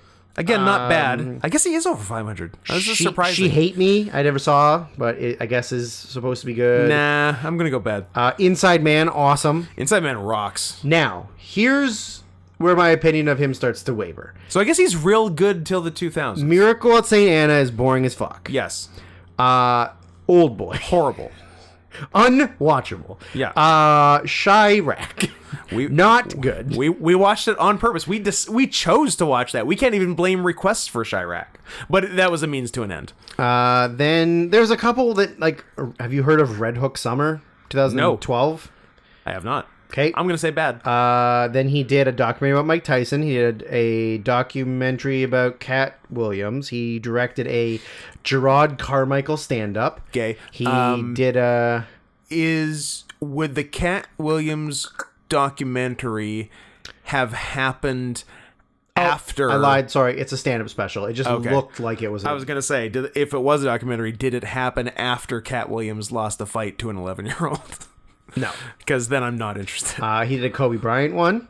He did a Ray Allen documentary based on, like, the fake character from He Got Game that he played. Oh, interesting. Anyways, it's a series of documentaries. He did a Rodney King documentary. He did and then he did Black Klansman, which is good. He did Duff Five Bloods, which was, like I said, was bad. And then, like, so I think he's over 500. I think he's over. I am shocked. I think it's literally just Miracle at St. Anna, Old Boy, yeah, Duff Five Bloods. Yeah, I think Old Boy is really coloring my vision of Spike Lee. Because I'm like... It's bad. Because, like, in my head, I'm like... It's unwatchable. In my head, I'm like, Spike Lee is mostly terrible. But I guess not. I guess he's actually pretty good. Yeah, it is awful. Yeah. So, Bamboozled. My first note is there's something about a Wayans sounding smart that just makes me feel like a genius. Because he's trying hard. He's doing a good job. But he's also doing an In Living Color character. 100%. 100%. Like, he's the straight man in an In Living Color sketch. Yes. Yeah. Which is what a lot of this movie is. Sure. The trivia note that I got for this is that most of the film was shot only on digital mini DV camcorders. Mini DV. The kind where it's at. kind you can buy in an electronics store. While this sacrificed quality, it allowed them to shoot 15 cameras at a time. It also allowed Spike Lee to get all of the footage he needed shot within the film's modest budget. The only scene... The film's modest budget, which still lost a bunch of money. Well, yeah. Made it for $10 million, made 2. Made minus 50. The only scenes shot on regular, 16mm film was the show. The Manta, the new Millennial Minstrel Show sequences, which were shot on 16mm film. Yeah. Yeah. And then... And I mean, that's like, mini DV was cheap. Mini DV? All the VC... I still have most of the... Well, anything we didn't record over, which we did a lot. Yeah. But I have a bunch of VCW original recordings on mini DV. Not sure if I have a camera that can still play them, but I got the tapes. And everything we did from 2002 to 2010 was on mini DV, and then finally went digital. And then we got digital, and it was so much better. It was a lot better. Quality was amazing. Yeah. And also, like, the original quality is better than what's online, right? Because you downgrade the quality putting it online because of download speeds, hard drive space, blah blah blah. Yeah, like it's probably it's better original. Like I think like the stuff I have transferred to DVD, it's better than what's online, right? But yeah. Because I think online you're lucky to get 480p. I think some of it is 360. Yeah. Which really sucks. Yeah, like, that's that we've got all this great stuff. It'd be cool if it was like all HD. Yeah, or even just like 480. Yeah, just like good 480. Yeah, then it'd be perfectly fine. Yeah. I didn't come here to wrestle like a poor person. I don't know. That didn't work. Yeah. Anyway. There's definitely like early 2000 stuff is in 240. I know that. Yeah, that sucks. The small little thing, and then when you expand it, it's not that sharp. Not necessarily, no. Yeah. So Damon Wayans is a network television writer, who is kind of not treated with any kind of respect. Maybe it's because he's black, maybe it's because he's like a pretentious Uncle Tom. I don't know. Who's to say? He what's his last name? Delacroix? Yeah. Something Delacroix? Delacroix? Leslie Delacroix. I don't think it's Leslie, but I think it is Delacroix.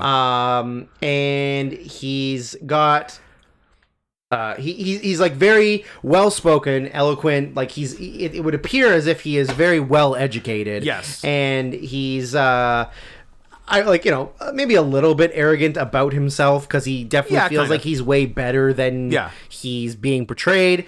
He works for a network called CN. Yeah, it's like a fake network. CNS, I believe. Yeah. Colored. Station? No, maybe a little bit. Maybe a little bit. So he it starts off with a monologue of him just like saying what's going on, and he mentioned something about like people tuning out of TV by the millions. Yeah, I'm like, in 2000, I literally just wrote, questioning TV ratings failing in the early 2000s is very fun. I'm like, dude, you got 19 good years left. Yeah, then it's taken a sharp turn down. But I don't. Is 19 even like? Isn't it less than 19 good years? Like, didn't things start to trail off in like 16? Maybe like mid 2010s, but like you got the better part of 2 good decades. I mean, maybe he means just the station, like the channel he's on. No, he was talking about like TV. I mean, I know he was, but I don't. Yeah, it's just weird to have them comment on failing ratings in 2000 when TV was still like a very popular medium. Like, yes, it's not the 60s when there are 3 channels, so everything does like a 40 rating. Yeah, like sure, but you're still doing great. Yeah, you're doing great. You have no idea what the future is. Yeah, you're bringing. so fucked. Yeah. In a while. Yeah, but you're good now. You're great now. Yeah, it's crazy that I thought it was bad in 2000. Yeah, I know. So yeah, he does a monologue about like sort of the death of television and losing viewership and how hard it is to keep people watching. And then we meet and then before we see him again, we meet Tommy Davidson and Mario Van Peebles. Who's the other one? Savion Glover. That's the one. Savion Glover. I'm telling Van Peebles you said that. That's fine. He did all of his At the own. meetings. He did all of his own dialogue in Jaws 4: The Revenge, and he deserves it.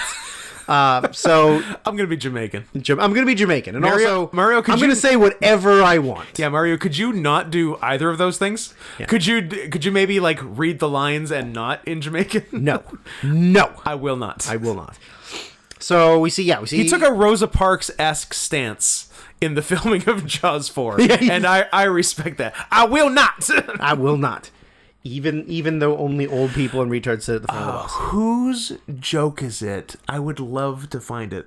But talking about like old age Rosa Parks in like the care in like a home? nursing home, and like she's sitting on the washing machine, and the staff there are like just trying to get her to get down and like go do something, go to her room, and she's like, ma'am, could you get off the wash? I will not. And like, do I make Rosa Parks get off the wash?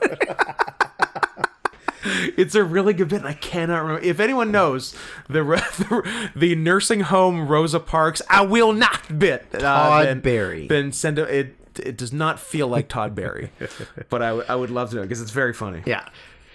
They are like street performers who are just struggling to get by. Yeah. Savion Glover is like he's a hoofer. A fantastic hoofer. Yeah. Although at the beginning, when they're outside, I didn't think he was doing a very good job. No. But then he got later. It's like he went to 15 years of Juilliard in 5 minutes. It's not, I guess Juilliard's not a tap dancing school. But early on, I write hot take, and based on the early stuff, tap dancing isn't that hard. It's like the stuff he was doing at the beginning when they're outside. Not really kind of dancing, because you don't need to worry about your upper body like at all. You focus on your feet entirely. It's just about heel toe, heel toe, heel toe. It's a lot of heel toe, and you just get that rhythm going. Do the ankle equivalent of limp wrist. And then you just sort of like... Yeah. But then later he is... I'm like, oh yeah, he's actually like one of the best. Yeah, when they get to when they do the boardroom... When they do the boardroom later... Yeah. When he's on the table. He's killing it. I was like, why didn't you do that before? I was going to say... Like, they're outside trying to get money from people, and you're doing this lazy-ass job. Do that, you'll make millions! Yeah, he was crushing. Everybody there will give you $100,000. He crushed in the boardroom. And yeah, it was very bizarre. Yeah. So...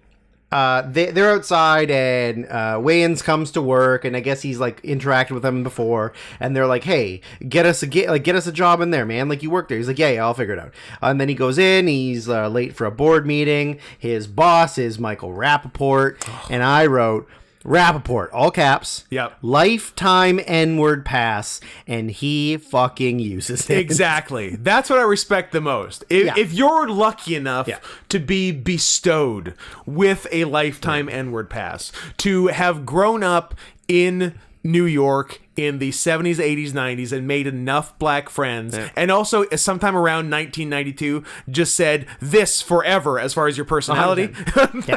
If you're that lucky, use the gift you've been given. Yeah. And he does. He over and over and over again. He says it more times in this movie than any Alan Tudyk in 42. Than Alan Tudyk does in 42. Sorry, than any actual black person in this movie combined. I agree. I think he does. Like he says it more 40 times. Yeah, you take every black person that says it, and they say it too. They say it a lot. Yeah, but collectively, not even close to Rappaport's solo performance. He says he's got a lot of soft A's, but he's got a lot of hard R's. Oh, he's got hard R's. He's got a lot of hard R's. Yeah. So he's kind of like giving this whole thing about like, you know, like sort of stereotypes about black people being late and never on time. And I mean, he was late.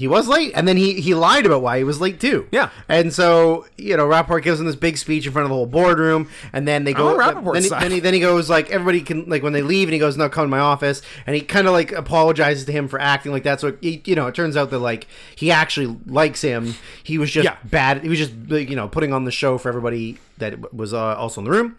And then kind of tells him, like, listen, we are doing horrible in the ratings. We are just tanking like shit. Yeah. We need to come up with something new. And he's got this great idea for like an actual good, well-written show. Yeah. And Rappaport's like, no, we need like a black comedy. Like we need something to really black it up. We need to like really get like the ethnic diversity of this. We like need what he's saying before it was a thing was we need to Tyler Perry this. Yes. We need a Medea. We need a show. The Neighborhood. We need a show that sets black people back decades. Yeah, kind of. Yeah, I mean, like, legitimately, that's kind of what he's saying. Is like, we don't want this like lowest common denominator. We don't want this black. progressive, like, make them think. Yeah, we want like, and like the amount of just like random references to every like black sitcom or black comedy throughout this whole movie. Is like. Including In Living Color. Yeah, they say In Living Color, which is color twice. Very confusing. Yeah, so like they just have to like, I don't know, make you aware that like, hey, there was tons of black TV shows like over the course of time. Like there was tons of that. So would you say the best one was Amos and Andy? That maybe. I don't think I've ever seen an Amos and Andy. It's highly offensive. Is it famous Amos and Andy Warhol? It's famous Amos and Andy Dick. Nice. My next note was just, oh look, it's maybe the worst woman in the world. What did I say? I must have said I was less eloquent than you. Jada, you bitch. So Jada's his like assistant. Yeah. And she's like she's kind of the voice of reason.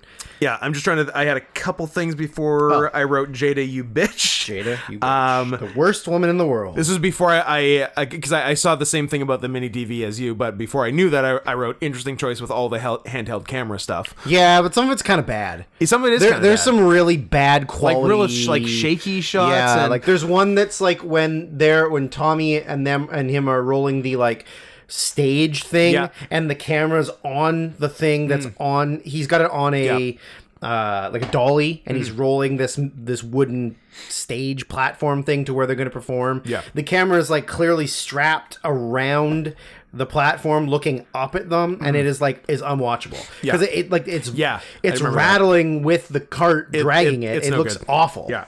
Like you should have tried it, looked at it, and discarded it, and said, "No, we can't do it. This didn't work." Yeah, yeah. After the handheld camera thing, I wrote, "Aw shit, CP time." What was that in relation to? Was there child pornography in this movie? CP. Yeah, I don't remember CP time. I remember him saying, BP time." No. You see, I see CP. I think child pornography. That's just me. But no, it was when Rappaport says referenced to him, Color People's Time to Damon. Yeah, that was it. And then also Rappaport, I have a black wife, so I can say it. A black wife and 2 mixed race kids, so I can say it, I believe was the line. And you would describe those kids as? Mulatto. Yes. Or Mocha. Maybe that's their names. These are my children. These are my kids, Mocha and Mulatto. Okay, I want to write that down, but I can't. I don't want kids, and I don't want to get married. But that almost makes me want to find a nice black lady to marry, so I can name my kids. A Jada Pinkett type? No. Oh, she. Oh, you said nice. She is a C word who I hope dies of A. I don't think I can say that, even though at this point we might not be demonetized. Who's to say? We've been on our best behavior. We've been pretty good boys. Up until now. Racking up good boy Up points. until now. We are both good kitties. Do you have any... and either Damon or Rappaport in that initial conversation, there was some sort of meta Spike Lee reference. Yes. Well, it was when he said the N-word, and then Wayans was mad about it, and he's like, "Listen, man, I'm not listening to your Spike Lee shit." Yes, that's exactly what it was. He said, Quentin Tarantino had it right that like it's a word or whatever or something. Yeah, like that was the reference. Yeah, I wrote ugh meta Spike Lee reference. And then and then I'm up to Jada, and then the next thing I had was Rudy Giuliani cleaning up New York. Yep. America's mayor. Yeah. Can't fuck this up. Can't possibly fuck this up. Nowhere to go but up. Nowhere Rudy. to go but up, Rudy. Yeah, because they were like evacuating the condemned project building that that Tommy and Savion were in. Yeah. So the idea is like he's trying to pitch this idea. Rappaport does like they don't like a regular idea that he's pitching, and now he's kind of mad about it. So he wants to go hard the other way. He wants to go hard the other way to sort of like teach them a lesson and just like embarrass them, make a point, and just be like, I'm gonna put on like the most racist, stereotypically black thing that white people think this is what our culture is, just to kind of like make this network look fucking stupid. Yeah. So he's gonna hire Savion and Tommy to be in this show, even though they, because literally their only skill is tap dancing and like a little bit of like Tommy's sort of a hype man. Yeah, a little bit, but not a good one. Yeah, like he's not and one thing I will say about Tommy was it was very weird to see him acting hard. Yes, because he's definitely like the straight man, like he is like the body, the muscle of it. But it's like that's not what I picture him as. No, Tommy's always a goofball, and like kind of like a high pitched voice. Yeah, like kind of like a bitch. So Tommy Davidson, kind of a bitch. Yeah, like having him kind of be like more like of a as if he was raised in a area that had roadways. But it's a different word for roads. Urban?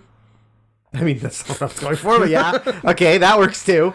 I'm just trying to save your ass. My next note is that there's a group of people that you see in the movie that are kind of like 90s or I guess early 2000s, like black militants, although they're not really militants. They're just like kind of like they're Black Panther-y, but like it doesn't exist, and right? not like 90s Black Panther-y, and also one guy's white, and which I love. But their leader is Yasif Bey, aka Mos Def, baby. Who, P.S. I could listen to Mos Def rap all the fucking day. Oh, he's so good, and the one that he does in the movie. Like later, I got a note about that, but like, I love. It's awesome. I like this. This is a very weird brag. I own 3 Mos Def CDs. Pretty good, because I genuinely love his rap. He's awesome. I think he's really, really good. Love him. I don't remember the actual context of it, but at one point Jada told somebody that they sounded retarded. I wrote, "Don't worry, they say retarded." Well, it is 2000. Yep. You have to say it. I'm surprised there wasn't any gay fear in this movie. Yeah, not really.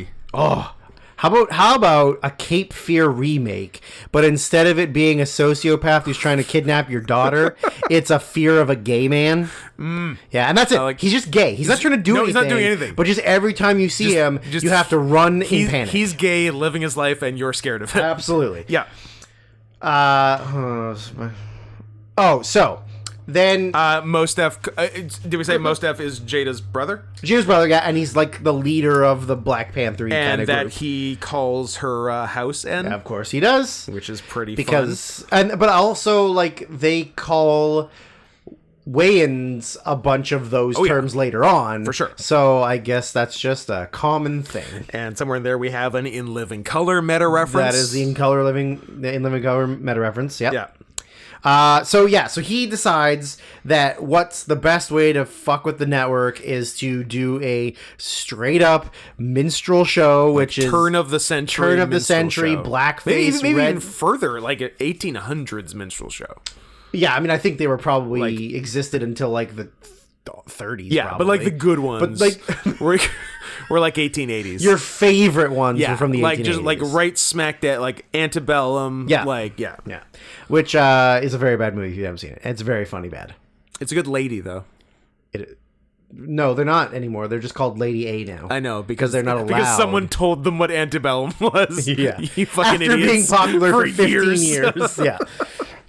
So yeah, the idea is that he's gonna write and pitch this minstrel show with the 2 guys as like the leads, and they're like, there's no way they're gonna go like, even if they go for this, we're gonna film it and it's gonna just destroy the reputation and everything, and then so he brings them into the office with Rappaport and I don't know, what is she, like a PR person or or something. And he's pitching them the idea, and that's where like they get all these references of like things. Yeah. And I just wrote like Rappaport responding to Wayans naming like funny black sketch shows was so fucking embarrassing to watch, because like he would say like oh like I don't remember the other ones, but I just remember there was like, a Keenan and Kel. Well, he's like oh, in Living Color he's like oh shit, that stuff was the best, and then he would go like Keenan and Kel and he's like nah man, that stuff's whack. I'm like, this is Michael Rappaport saying that, and like I was so embarrassed for him that he had to react to that way. Yeah. Like I was just like, no, Michael, what are you doing? But like, oh yeah. And anyways, that leads to the tap dancing on the table, so we can show him. And then what does he say? Oh, but then he's trying to tell him like he was like, oh, but like we'll make it like a comedy, but it's like a family comedy. And Rappaport goes, who wants to be PG anymore? He's like, we want a little shucking and jiving. And I was like, oh, I don't think you can say shucking and jiving. That's pretty racist. They then I don't know if they're like pitching stuff back and forth, which led to my note on a goddamn plantation. Because they're talking about the setting. Yeah, he's like, we should do it in the hood. Yeah, and then they're like, no, everything's in the hood, man. Come on, hood. do it on a fucking plantation. Yeah, but then we met in the middle at a watermelon patch. Jesus Christ! And they they refer to them out loud as the Alabama Porch Monkeys. Yep, which. YouTube, please don't get mad at us. That's what they're called. We're quoting. Did you know who the band was that were the Alabama Porch Monkeys on the show? Oh, yes, but I have forgotten. Is it the greatest band in late night? Oh, it's the Roots. It's the Roots. It's the Roots. That's right. Roots. And they do sort of like a version of a like ragtime, like... you know, that era of minstrel shows songs, which is pretty good. Pretty good. It's not bad. Yeah. So the whole time, Wayans is thinking that like this is going to be a disaster. Yeah. But then it turns out that like all of the white people are on board for it. And they're like, this is going to It did not take, rock. Like in the first 5 minutes, white people were uncomfortable and then they got on board so quick. Fast. I loved the joke of acknowledging the all-white writers' room. Yes. That was really funny. And then they were, like, discussing why. Because, like, the PR girl or whatever goes, listen, we would love to have a black writer in here. We would love it. But, like, we just, like... there aren't any, and then the white writers around the room are they're hypothesizing why there's no black writers. And they're like, well, maybe they weren't qualified enough, or maybe they didn't feel like they were getting paid enough, or that they were uncomfortable with the context of the show. Maybe that's why they didn't get the job, or maybe it's institutional racism. Maybe. But I really like that. Yeah. And then I loved all of them doing impersonations of like the most classic black television characters. Yeah. Like they're doing like they do like the Jeffersons. They do I don't remember all the exact. They do like they did Jefferson's. Here comes the judge. Here comes the judge. They did Jimmy Walker. From Good Times. Yeah. So like it's all these like white middle-aged writers all doing their like, and they're all laughing and they're like, oh my god, it was so fun. Do you remember? And then they would just do an impersonation of it, and I was like, white people are the worst. This is fun. White people are the worst. And there's a fair amount of cutaways to the actual, because they actually showed a clip of Jimmy Walker saying dynamite from Good Times. And often just like other like racist iconography. There was some shot of like a real old thing of like a minstrel looking black guy in a chicken suit. Yep. And I'm like, number one, that's a really good chicken suit, and two, is that racist? I don't like as far as racist things like chicken suit. Doesn't really scream racism to me. Not necessarily. I'm like that is a quality. I was gonna say fursuit. I guess feather suit. If it was a fried chicken suit, then sure. But regular chicken, I think you're okay. No, it was a good suit. There was one more. I respect good suits of all stars and stripes. Because these colors don't run. Exactly. There was one other really good thing in the writer meeting where they're all kind of like starting to pitch ideas, and Rappaport is like, it's not good enough. Or no, Wayans says it's not good enough. He pretty much tells them, without saying this exactly, like, I want you guys to be as stereotypically racist as you can be. And then the way he gets them to do that is he says, how did the OJ verdict make you feel? Yes. And then they all start going, if that was a white guy behind there, you know he'd be in jail, but because he's a football player. And they're like, how did it make you feel when the glove didn't fit? And they're like, Johnny Cochran used racism as a way to guilt the white jury members into not finding him guilty. And they're like, that man's a murderer. And then you can just see Wayans like sit back in his chair and like, yes, I've tricked these ivory demons into giving me what I want. And I love that. That was a very good scene. Have we mentioned that the stars of the show they're making, Tommy Davidson and Samuel Glover, will be in blackface? No, we've not mentioned that. Okay, that's important. At first they said, because one of the white writers says, "Oh, so we're gonna hire white actors to do blackface?" No, and he goes, "No, black we've got actors, two black actors who are gonna do blacker face." Yes, and then they go, "Well, we need to get some big stars." And then he's like, "No, we're not getting any big stars to do blackface. It's 2000. Fair." So yeah, they're like straight up. The two of them are gonna, and like Jada has to research how to do old school minstrel blackface. Yep. And there's actually a scene where one of them is like making it for real, I guess. Yeah. Which is very weird.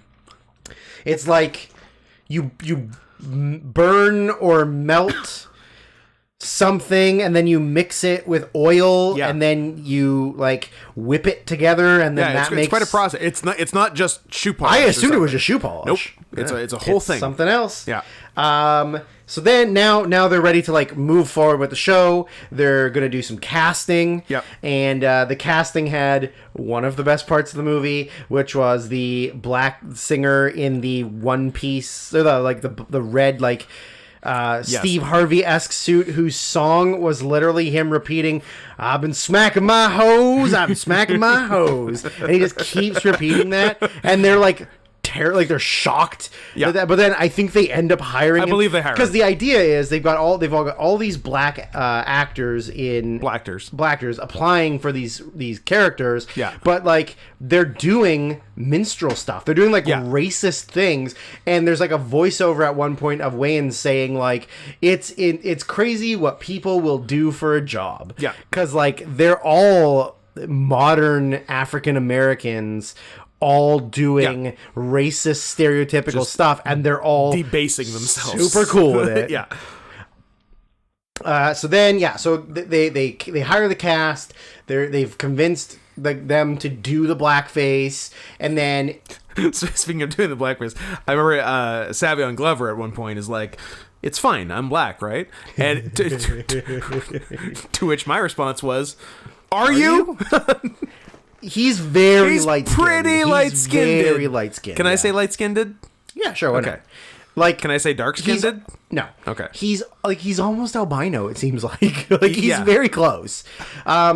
So they one line that I wrote down was he at one point they bring in like a writer to do Punch Up, and Wayans doesn't like the way that, like they're like, you're stealing this from me. This is my vision, and he goes, "I'm gonna go get Reverend Al Sharpton," and Rappaport goes, "Well, you go get Al Do Sharpton," and I was like, is that even a joke? That's the like, he's got a lot of product to keep his hair slicked He back. looks ridiculous. Is that a joke? Like, it's not. It's just an observation of what he looks like. Is Al Sharpton the one in the movie? Yes. He is in the movie. But is he the one that called New York Jew York? Yes. Yeah. Funny. Of course. Funny. Who else would say it? He's the king. He's the king of the black people. Well, I told my dad he was. Let's see. Okay, so Later on I wrote Al Sharpton looks ridiculous. he does look ridiculous. So now it's time for the actual like filming of the minstrel show. Yeah. And my note is just I don't know if I feel comfortable reviewing the actual show. Yeah. Because it's not something that a white person should comment I mean, on. they start off by introducing themselves. We're Mantan and Sleep and Eat. That's Tommy Davidson's name, by the way. Sleep and Eat. Yep. Two real raccoons, but without the ra. and then it carries on at a similar level from there. And I feel weird. Yeah, I mean it's. If you're unfamiliar with minstrel shows, it is just... If you've never been... If somehow you're the one listener... You went to the dirty South... If somehow you're the one listener who's never been to a minstrel show... Okay, you gotta choose, Scott. Minstrel show, donkey show. One or the other. Go. Combine? Oh my god. Black donkey? Black donkey? Wow. I don't think you could say that. I feel like that's going to get you in trouble. Could be. Please, somebody clip out Scott saying black donkey and post it all over the internet. Black donkey. Some donkeys are black. So yeah, at first it's like a crowd, it's like a studio audience that they're doing for the taping, and it's like a mixture of white and black, and you can tell the white people are super uncomfortable, and the black people like kind of get into it. Yeah, like they're kind of like more open, like they're like, this is satirical, it's satire. We're taking it back. Yeah. For the no, okay, just taking it back. Yeah, so told us we couldn't go play with the kids across the street because they might put the Sheeny curse on us. So yeah, they don't want to. The white people don't want to cheer for it. The African American people are like really into it. Yeah. And then it just starts getting like promoted like crazy. It's on like buses and billboards. But then of course like the more like Al Sharpton-y type black people are like protesting it and getting angry about it. This is racist. And they start to get like really, really popular. My next note is just, oh man, Paul Mooney stand-up is so good. Well, yeah, first I wrote Paul Mooney !! And then I'm like, oh, we're gonna like a full stand-up set. Sick. It was really good. It was great. He's really funny. He's awesome. R.I.P. R.I.P. We lost him. King. Yeah. But yeah, he's like playing himself. Basically, like a he's Wayans' dad. He's not Paul Mooney, but he is Paul Mooney. Yeah, he's like, Marlon Wayans' dad is not Paul Mooney, but his dad is Paul Mooney. Yeah, and like he's doing Paul Mooney stand-up. Yeah, it's great. It's his actual so stand-up, and it's so awesome. Good. Yeah. Then he goes and talks to him after a set. To which Paul Mooney says, "Where the fuck did you get that accent?" Which was just great. Yeah, and then but I feel like that whole scene was literally just to get Paul Mooney in. Yeah, like he hadn't done Chappelle's show yet. Nope. So he wasn't like because he gained a lot of steam after doing Chappelle's show. Yeah, but I feel like it was just like Spike's friends with him and likes his comedy, so he's gonna put him in the movie. Absolutely, like, that's what it is. Yeah, and put a full set of Paul Mooney in there, which is why the movie was over 2 hours. 100%. But that's fine. If you're gonna pad something, I don't mind it being with Paul Mooney stand up. Yep. So so then we get like the kind of Black Panther-y guys getting kind of really mad about the Mau Mau's, which is kind of getting like really mad about they're getting pissed. The mockery of black culture and that, including the white guy in the Mau Mau's. Including the white guy in the Mau Mau's. And then you get like Jada trying to convince Wayans that this is like not going the way you planned it, and then the network like loves it and they want to like promote it like crazy, and it becomes like very, very popular, hugely popular, and which is the opposite of what he originally wanted. He wanted it to be a failure, and like, hey, this is why you don't do this kind of shit. Yeah. And we do see the predominantly white studio audience getting warmed up before the taping begins, chanting "Let's go N-words, clap, clap, clap, clap, clap." Yeah. Except it's not N-words; it's the whole thing. It's the full Rappaport. Yeah, and they also had like the guy that they hired to do the the comedy at the beginning, the warm up the crowd, is doing blackface Uncle Sam, which was very funny. Pretty good. There's also a character on the show named Timmy Hill. N-word. Think of Tommy Hilfiger. Yeah. But Timmy and then racist. I wrote that exact thing, just in quotes. Timmy Hill N-word. That's what I wrote down. I wrote the same thing. There was a commercial that played like as a skit, kind of, but played. Yeah. Was it the one with the 2000s, the year 2000 CG, or that was maybe the opening? That's the opening of the show, which was I like that. I thought that was pretty funny. Yeah, but no, it was a commercial for a cola, I guess, or an energy drink. Oh, yes, the bomb. That makes was you hard? for black men to get erections without your woman knowing that you're taking like a Viagra. Yes. And I believe the exact quote was, Viagra don't work on black Johnsons. I believe that is the correct quote. Which is very funny. And then he takes the guy, because it's like the guy, the comedian who does the warm-up, who's doing the commercial, and he grabs like the 2 liter of it, takes a huge chug, and then just breathes fire. Yes. It was very silly.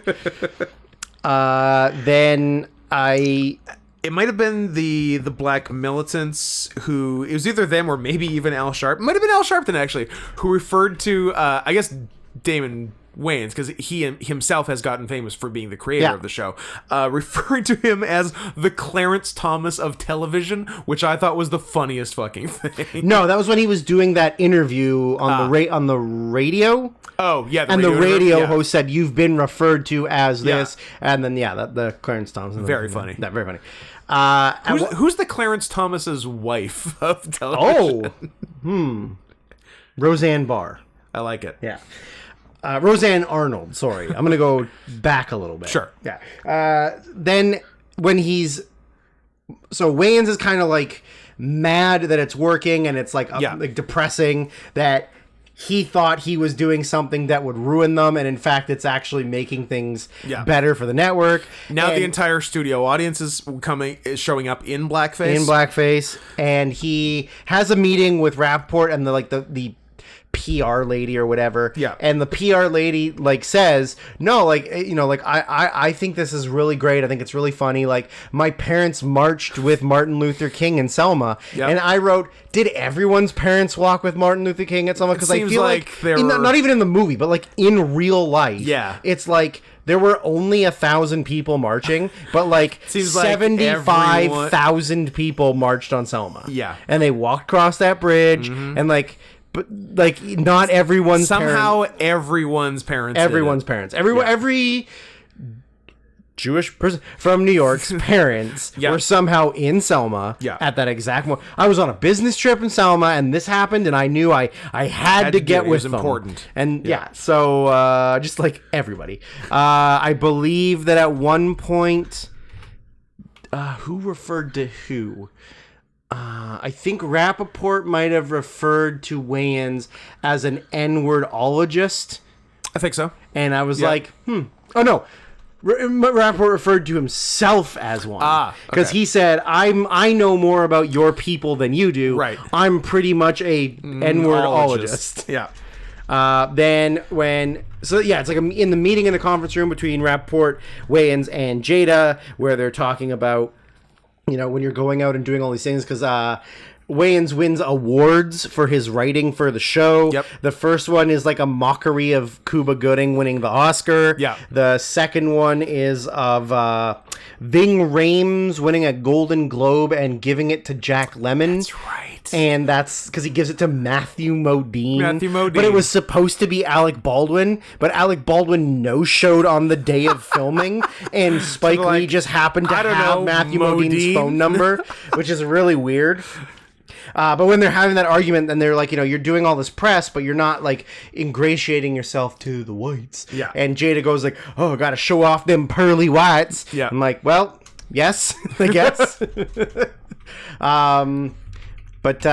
So when did we get the Sicilian rap?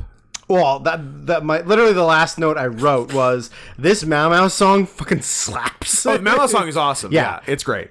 Yeah, it's very, very good. I mean, Mos Def raps in it, and it's awesome. Yeah. Oh, Silly Right was just, they were because they like interview audience members. Oh yeah, sorry. Before the show. Yeah. And oh my god, just like the most insanely racist thing ever. But yeah, the Mau Mau song is fantastic. The whole thing is incredible. True. Yeah. We got a David Wayne cameo. We did Near the end. Friend of the pod. Absolutely. Well, I mean, we did what? Inspiration for season 4, which is somehow still going on. I know. David Wayne. We did 3 of his movies? At least 2. Oh, no, you did 3 in that we did Beef twice. Beef.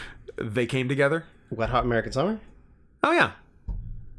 So it was. And then Beef again. So we did 4? I guess 4. We did 4 Wayne movies? Yeah. Wayne's World. That's what we should have called the season. True.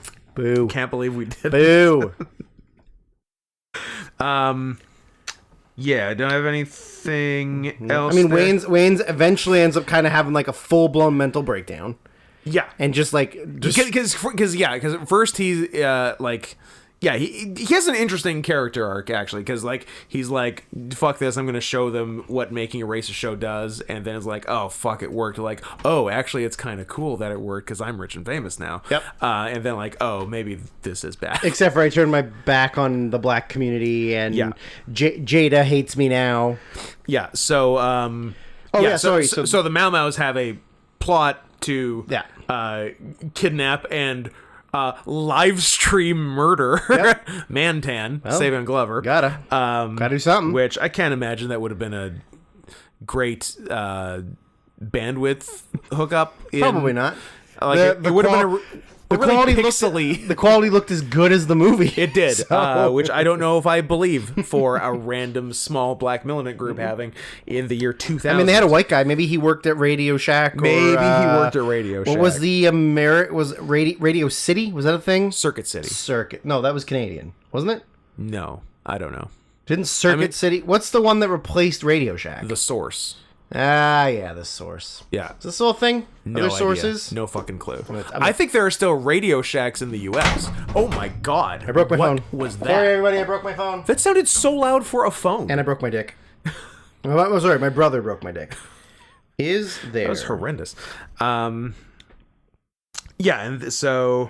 they in fact do kidnap him, and then on the live stream they shoot at his feet and make him dance, and then just fucking blow him away, which Savion like foreshadowed early in the movie. He said something about dying. I'm like, oh, because I saw this probably in 2002.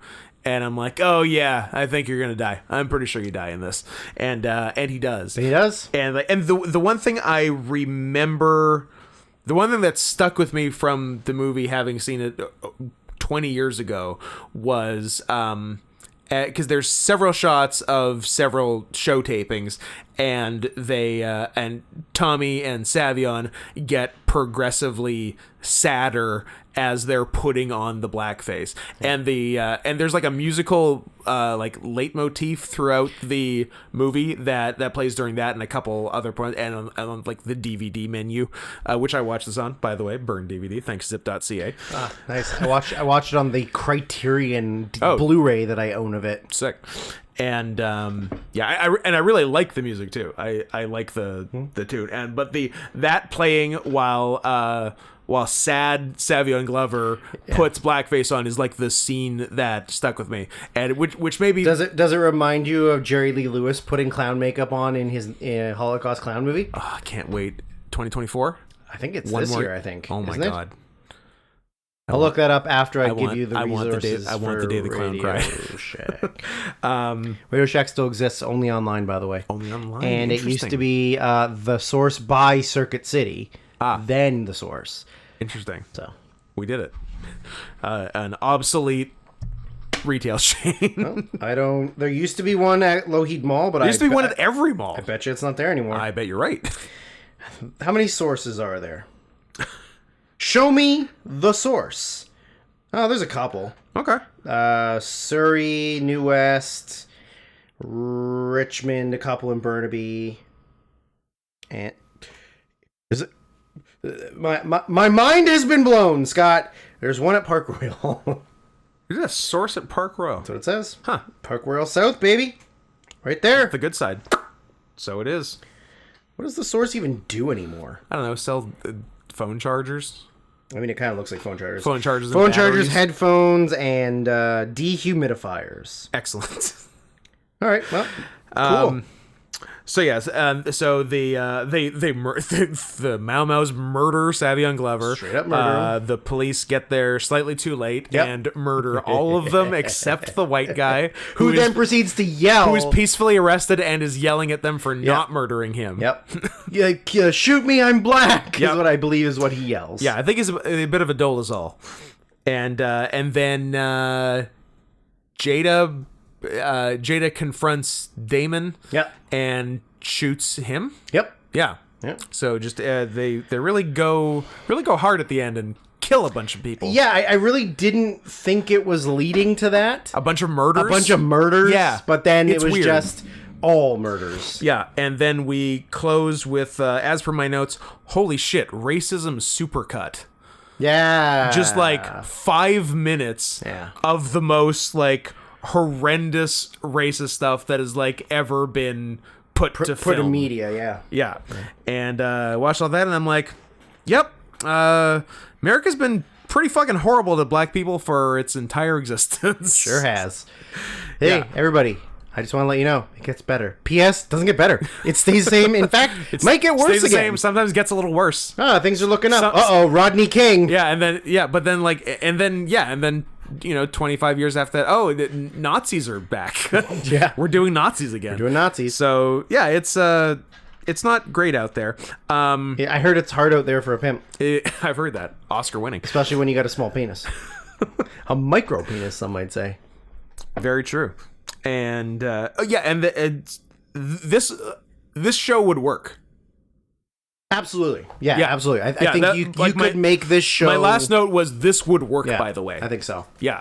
Like, this could absolutely be the success it was here. I don't know if you'd have white people in the audience in blackface chanting "Let's go N-word," but it would get ratings. So let's try it? ? Are you proposing to me that... I'm proposing we do a Bamboozled. Done. Stop drilling struck oil. Bamboozled, which we do hear the title of the movie in the movie as spoken by Denzel Washington as Malcolm X from a different Spike Lee movie. Yes, when we cut to that. Roger Ebert said this raised important issues but handled them poorly. Which, I don't know if poorly, but I can see what he's getting at. I liked it overall. I didn't love it overall. I don't think I liked it as much as I thought I liked it when I saw it 20 years ago. But it's not one of the bad Spike Lee movies. I think it's one of those things that literally only Spike Lee would have been able to do it. Yeah. So there's no like. I would have liked with to Ebert see saying it like that. I would have liked to see Wes Anderson's take on it. Yeah, the most like little titmouse white guy doing this. He is a titmouse. But like with Ebert saying that like it was bringing up things but done poorly or incorrectly. Like there's nobody else that could have like like Spike Lee is really the only one that's kind of allowed to touch on those kind of like the only guy who has as much of a pass in real life as Michael Rappaport has in the movie. And also in real life. And also in real life, yeah. Because what, Antoine Fuqua's gonna make this movie? Like, no, I don't think he's gonna do this kind of movie. How about Antoine Fisher? Remember that movie? Antoine Fisher. That's what I said. Twan. That's what I said. Antoine. Yeah, they're both Antoine. Yeah, I know. But spelled differently. Twan with a W. W is the director. Fancy French spelling is the fictional character. Okay, who played Antoine Fisher? No, was Denzel Washington someone else in it? He was the other one.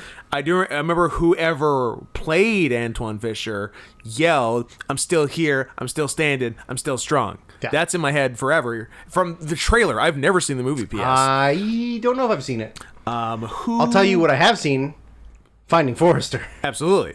punch the keys. Why don't you give me 2,000 words on why you're going to stay the fuck out of my property? Or stay I like that we out of my house. We both referenced lines that were not "You're the man now, dog." That's how good we are at movies. Yep. We're very good at movies. I think I like that movie. I think I like that movie too. I think I like Again, also, I have not seen it in 20 years. I haven't seen a movie with black people in it in 20 years. Wow. Yeah. Better watch Chirac. Ugh. I did. Who's Antoine Fisher? Cuba Gooding Jr. No. He would have been young-ish in young-ish in the I can mid-2000s. picture his face, but I can't tell you what his name is. Ray Allen. No. Recast from He Got Game. Is it anyone? It is. Is it a famous person? Is it a not famous person? I mean, now that I see him, Kenan Thompson? I don't think I would have remembered his name, but I also think he like peaked around Antoine Fisher time. I see. Let me see what he's in now. Taye Diggs. No, he's in Omar Epps. He was in 20 episodes or 10 episodes of The Purge, the TV show. Sick. He was in 13 Reasons Why. Oh, so I've seen him. 27 episodes of 13 Reasons Why. Is he the coach? He's Kevin Porter, whoever the fuck that is. I see. He was in episodes of God Friended Me. Nice. The American. He must be the Rogue, coach. I mean, he's done 13 Reasons tons Why. of TV, but like What's his fucking name? his name is Derek Luke. It would have been a while before I got to Derek Luke, even though I am a big 13 Reasons Why head. Yeah, that's him, all right. Is that the coach? I think it's the coach. Does the coach do something bad? Does he touch somebody? No, but I think he should have.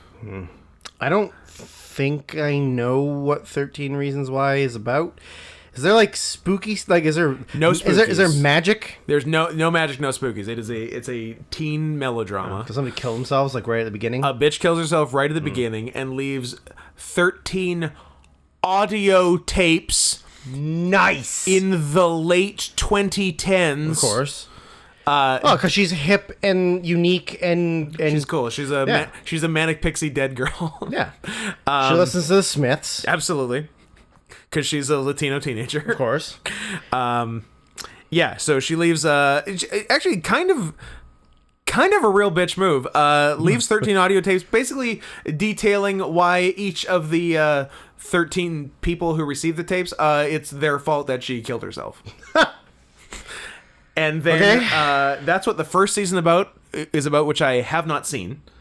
Okay. And I have only seen seasons 2, 3, and 4. Okay. They go so off the rails from that initial premise that it's insane. That it's like a completely different show. Yes. I like that. I like that a lot. I like the idea of giving up on your premise very quickly.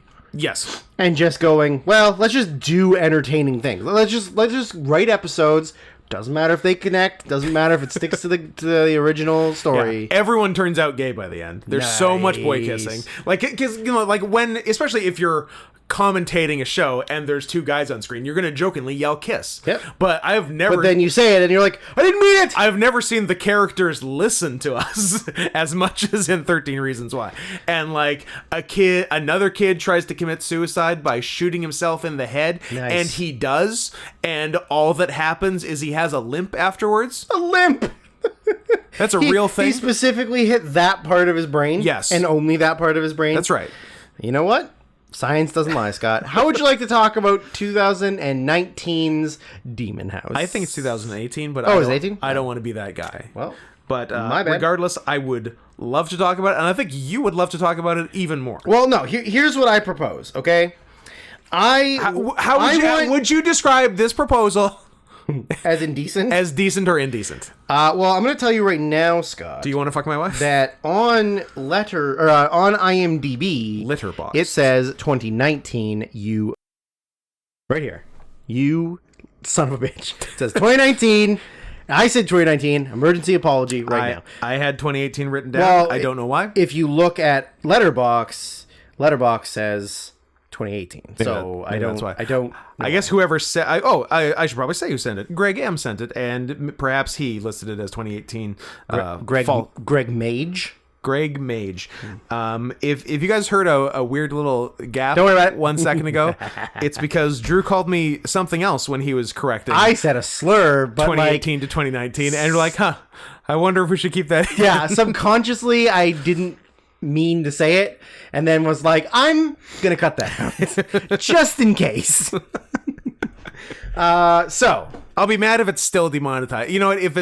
If it ends up demonetized, I'll go back in and throw in an F. you'll just say it. Yeah.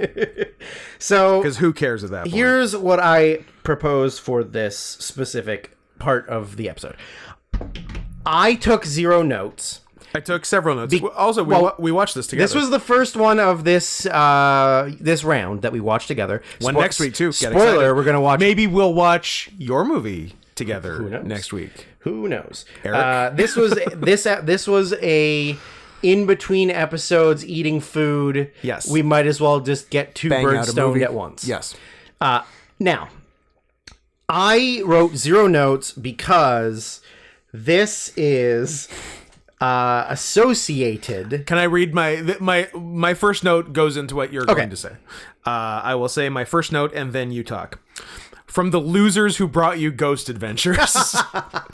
So, Ghost Adventures is a television show that is, fictional reality that is a group of dude bros who go around America, and I think they've maybe gone to the UK twice, and then they went to my favorite haunted place in the world, which is an island called Poveglia off the coast of Italy, which supposedly has up to, I think it's like 300,000 graves on it, like mass graves. That's a lot of graves. Because it was used as a tuberculosis clinic like for years. And like the Black Plague and everything, like they would just take all of the sick people to this island and then let them die and then just bury them in mass graves. Yeah. So it is one of the most haunted places in the world, but it's just very cool. Like nobody's allowed to go there. You have to get government permission. Oh, really?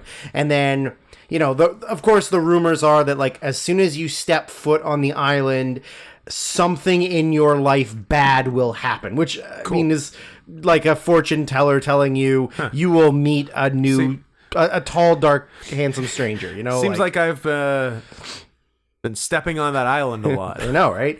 So, but that's a really cool place to be able to explore if you could. Anyways. These dude bros. How about a shitty house in, I don't know, Illinois, Iowa, one of the Indiana, one of the I states, Indiana, one of the I's. They go to supposedly haunted places and they do investigations and they find real ghosts every time. And they found a ghost on episode 1. They found a ghost on episode 2. That's why you've been hearing about it for the entire 18 season run of Ghost Adventures. Are they the real Ghostbusters? They are in fact the real Ghostbusters. So it's funny that them finding all these ghosts isn't the biggest news of the last 100 years. No, you don't hear about it every day when they say new ghost found. Found new incontrovertible proof of another ghost. Yeah. So I will admit. What's controvertible proof if it's incontrovertible? Am I saying the right word? I'm filled with doubt about that word now. I don't know. All right. I don't know what the. We'll get back to it. This is a guilty pleasure, like, I don't want to say hate watch because I don't hate it. Because you love it. But I think it's just like, it's so ridiculously funny that these are grown adult men in their 40s who are in like, an abandoned hospital or like an old saloon or like all these things. And they are just like acting like 14-year-old girls on a sleepover. And every little thing that like, I mean, so anyways, what I'm trying to say is, I don't want to be the one that leads this specific movie because I'm so familiar with like I'm no exaggeration. I have seen every episode of Ghost Adventures. That's nuts. Some of them I've seen twice. And the thing is, the reason we were given this movie is because, as per one of my notes, because this is your fucking fault, Drew. Because Greg Mage, Greg M, saw that it was on my Letterboxd watch list. Yes. The funny thing about it was I had seen it already and I forgot to log it. So he said it was like, you know, it was picked because it was on your watch list, and I was like, I've seen it. And then I went in and realized, I've seen it, but I didn't log it. So this is entirely my fault. I will take full blame for it. However, I don't want to spend an hour of me just talking about your deep love of Ghost Adventures. So that's why I'm going to let Scott do the majority of it. I will put in little tiny bits here and there. The only things I can say, I just want to read the quick 3 little trivia things I have for it. Mm-hmm. This took 3 years to film and finish because there were so many staff members or employees or whoever they hired to help them film that just kept constantly quitting because of I'm gonna assume they quit because it was too freaky or scary. I also assume it's not very easy to deal with these guys on filming. I can see that. Then I wrote, even though the house in Gary, Indiana was torn down, spoiler alert for the end of this movie, there have been like hundreds and hundreds of reports of people like doing rituals, performing black magic, sacrifices like on the grounds where the house were after it got torn down. Whether or not that's true, who knows? And speaking of not true, creator, producer, writer, host, star of, guy who owns the actual house, Zach Bagans, cool guy, purchased fake reviews of this movie in order to boost the ratings of the production. Zach is a guy. Zach is exactly what you would think of if you closed your eyes and like a Von Dutch hat became a human being. Yep. Faux hawk, dyed pitch black. He got bracelets and rings and a shirt with flames on the shoulder. Question: Are all of the bracelets and rings made out of leather? Yes. And then he at one point gets like cool, massive, thick black framed glasses. Yep. Because according to him, filming this destroyed his eyesight, and he needed to get glasses afterwards. Yes. Anyways. The whole thing is it's a feature-length episode with voiceovers and reenactments of like previous events, but then there's also just like body cam footage from police and stuff. And so I will step away and I will let Scott Wenson perform his best interpretation my exorcism of somebody who wasn't furious about having to watch this. Very early on in the documentary, and I'm using that term loosely, Zach says, well, I'll go to a minute. Him. I'm one of the leading experts on spirits and demonology. Me. We looked up his net worth. It's $30 million. His net worth is more than Steven Seagal. We got super mad. To be fair, I bet he's handled his money better than Steven Seagal. Yeah, don't say. I think he realizes more so that his money is a fucking gift that he doesn't deserve. Yeah, absolutely. And is using it wisely. So yeah, the whole deal is this. It's this super haunted house in Indiana and in Gary, Indiana, and we're investigating it. And we're trying to find previous owners.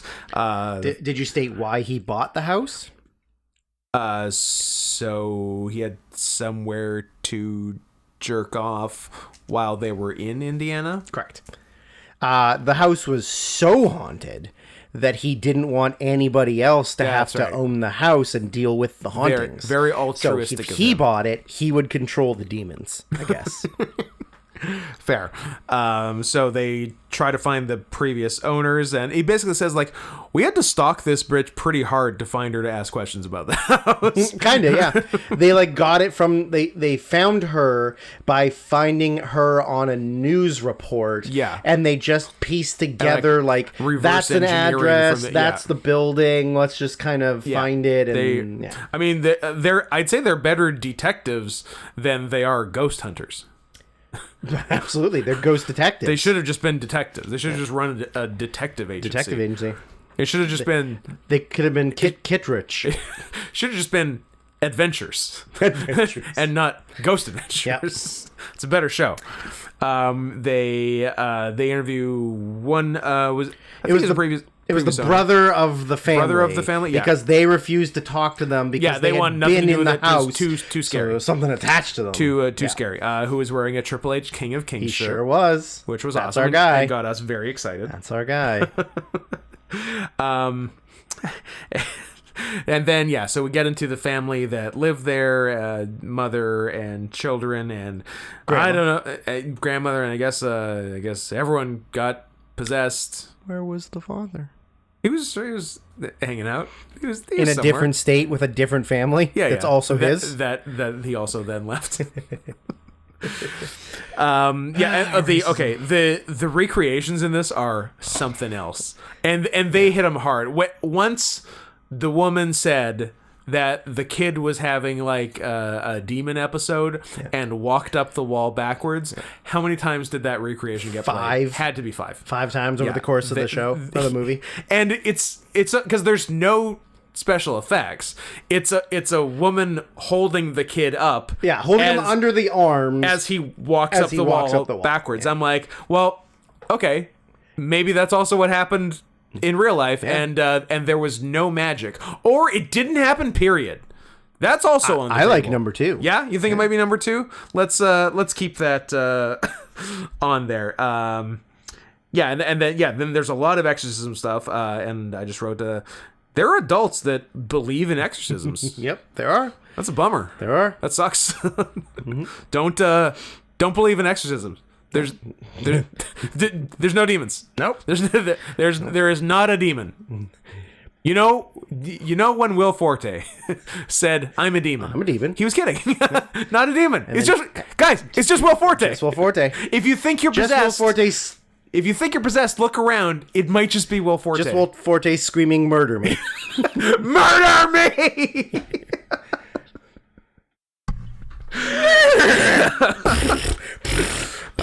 Lazy horse mattresses. Lazy horse mattresses.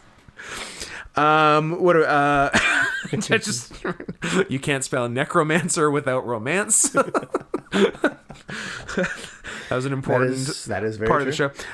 The reason I know possession isn't real is because it would prove Christianity is real. If possession wasn't religion based, I would believe it more. Right.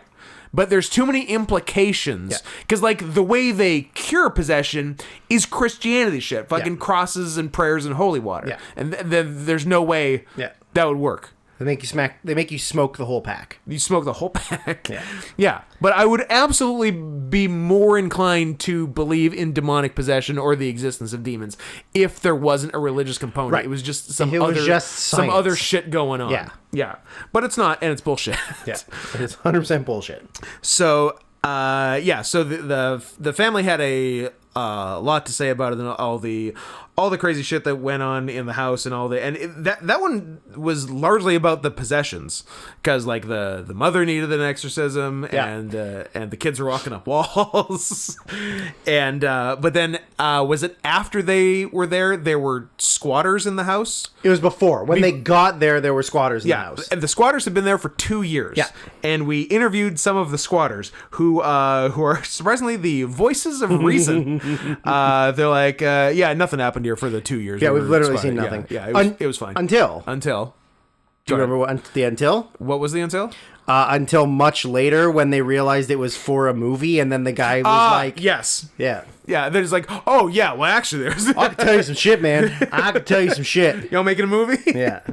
Same guy, though. Same guy that they interviewed earlier that said no, like, because the idea is the camera was still in the vehicle, pointing towards the house when they got out to talk to them, and the guy was like, nothing, man. Then later they go into the house holding the camera equipment, and he goes, like, I can tell you some shit. Man, I can tell you some shit. I can tell you some shit. I've seen a lot of shit in here. I respect the hell out of them, including the first part in the final cut of the movie, because it really undercuts it. Yes, it does. Yes, it does. But what do I know? Maybe it was Maybe it was all the black mold, asbestos, and carbon monoxide in the house that was perhaps poisoning people and giving them bad brains and not demonic possession. No, because I think you're talking crazy talk. The house was not well kept. Not particularly. I don't know how many codes it would pass. 0? Maybe 0. Around this point, I wrote, this should win an editing Oscar. Because it is aggressive. Yeah, it really is like Hell's Kitchen opening credits aggressive.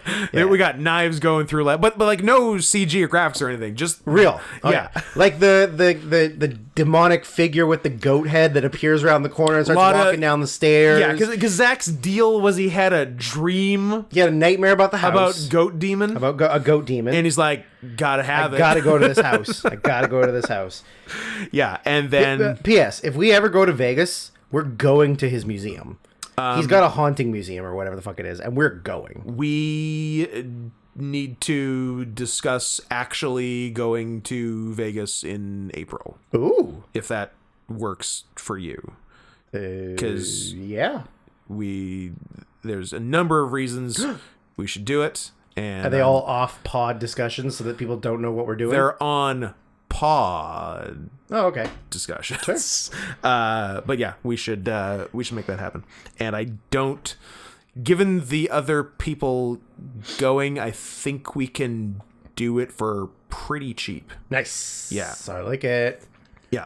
So that we will discuss. What else is going on in this stupid movie? Oh, it was cause at one point the cops were called because there's some deal about someone breaking into the house, but like they never dealt with it or never explained like what was actually happening. So fucking weird. But the neighbor next door called Zach and said, "Hey, there's somebody trying to break into the house, and there's a bunch of cops here." And then the cops showed up, before they could get there. Yes, and then they just talk to the cops about hauntings and stuff. Yeah. That was it. Like there was no resolution of what happened. Not at all. No. Yeah. I was like, why? Either include it and explain it more, or don't include it. But I do believe one of the cops said, "Do you think there's spooks in there?" To which I said, "Well, there was a couple." Well. What guy? It was maybe one of the. So like all the crew got fucked up, or pretend fucked up. Like whenever they're just like, and they set up cameras like security cams, like in every room, covering every square inch. They do that in every episode. Yeah. And there's a lot of Zach and other crew just like getting pissed. Just standing there. But then they're pissed, and then they get into like shoving matches with people. And then they go outside and they're just like I don't know. I was just filled with like this rage. I was just pissed. Like I was raged, and I had to. I just wanted to hurt you. It's so fucking. That's in a lot of episodes, by the way. That's in a lot of episodes. It sucks. Yeah. And maybe it was Zach saying who he misspoke, but again they just kept it in because it first take best take. It's real. Like you're filming is real. So I was unconscious for approximately a minute. I mean a minute. I'm like, that's different.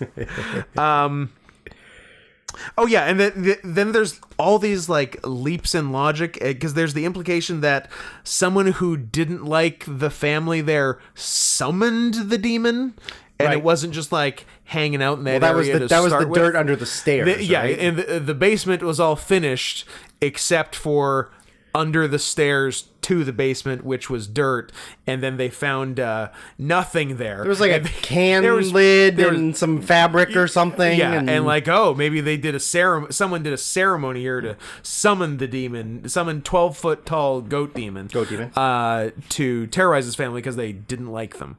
I'm like, okay, that makes sense. Yeah. Then around here I was starting to get pissed. I'm like, how does this fucker sleep at night? With his $30 million net worth. That's and I'm like, he knows he's scamming, right? Yeah. Or he's so delusional that he thinks it's real. That's my question. I don't know. Yeah. I don't know. It's interesting either way. He kind of comes across as just like best intentions, good guy who's just really fucking dumb. Yeah. That's what he comes across as. I don't think he's smart enough, or he's a bad guy who's scamming. I don't think he's smart enough to do that, though. Yeah, it's unclear. I think he actually thinks all of this is real, and he's just like a likable guy who's a big old dummy. That's on the table. Yeah. And then so then bad shit's happened. Because he brought some doctor down to the basement. I can't remember what the doctor's specialty was or why he was even involved. But then afterwards the doctor got complete organ failure. Yeah. Like almost fucking straight up died. Yeah, but then like they show him in the hospital. And I'm like, you're in remarkably good spirits for none of your body working. Yep. So good for you. Keep it up. Yep. He did survive though. He did survive. I wrote, it'd be cool if anyone affected here had an IQ over 75 or didn't have financial ties to the movie. It'd be cool if there was like one impartial investigator, one unbiased person without brain damage. Would be a lovely addition to the movie. I think you're asking for too much. Perhaps I haven't seen enough Ghost Adventures to know that this is not an option. I feel like you're asking for a lot there. So the climax is Zach boarding himself up in the house. Not just because you could just, I don't know, lock the door. But no, because you could get out if the door was locked. But if it's boarded up, you can't break through the board. But he ended up having to get out anyways because he got too scared. Well, you tell me you wouldn't be scared? I would be super scared. Yeah. Because, like, even though you can see in there, that's like, night vision. Yes. So he's, like, in pitch black. No, it's scary. Yeah. But I wouldn't have done it in the first place. So, yeah, he plywoods over every window and door of the house and barricades himself in the house, lights off. Yeah. And At, then, like, 3 a.m. Yeah. And then he's hanging out, getting spooked, hears some fake noises. P.S. A lot of fake noises in this movie. Have we touched on that? Is that why they're getting the sound editing Oscar? They're also as well? getting the sound editing Oscar, video and sound. Just excellent stuff all around. Just either stuff clearly added, or stuff that isn't there that they're saying is there. Yep. They go both ways to keep you on your toes, which I respect. And so he barricades himself in, and then he hears some stuff, and then he hears Goat Demon. Maybe even says his name. He said that he saw like a black. Well, I'm getting to the black because he's like he goes to the bedroom.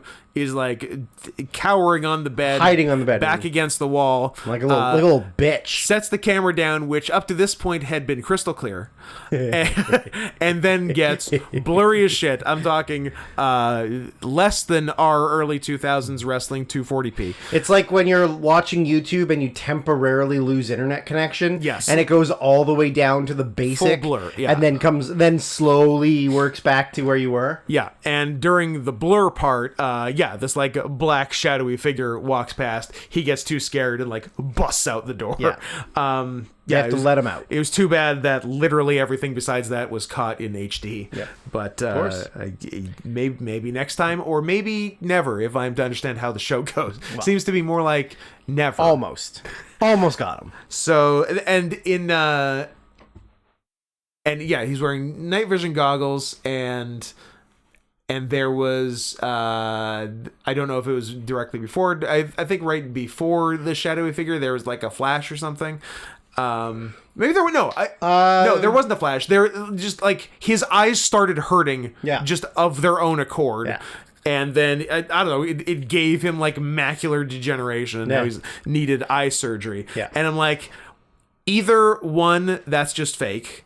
Or two, if he really did damage his eyes, it was probably like Dum Dum probably like turned the lights on when he had night vision goggles on, probably, and fucked his eyes up. So yeah, it's one of those two things, and but he got cool glasses out of the deal. He sure did. I'm going to call that a win-win. He sure did. Any major points I'm missing? You got everything done?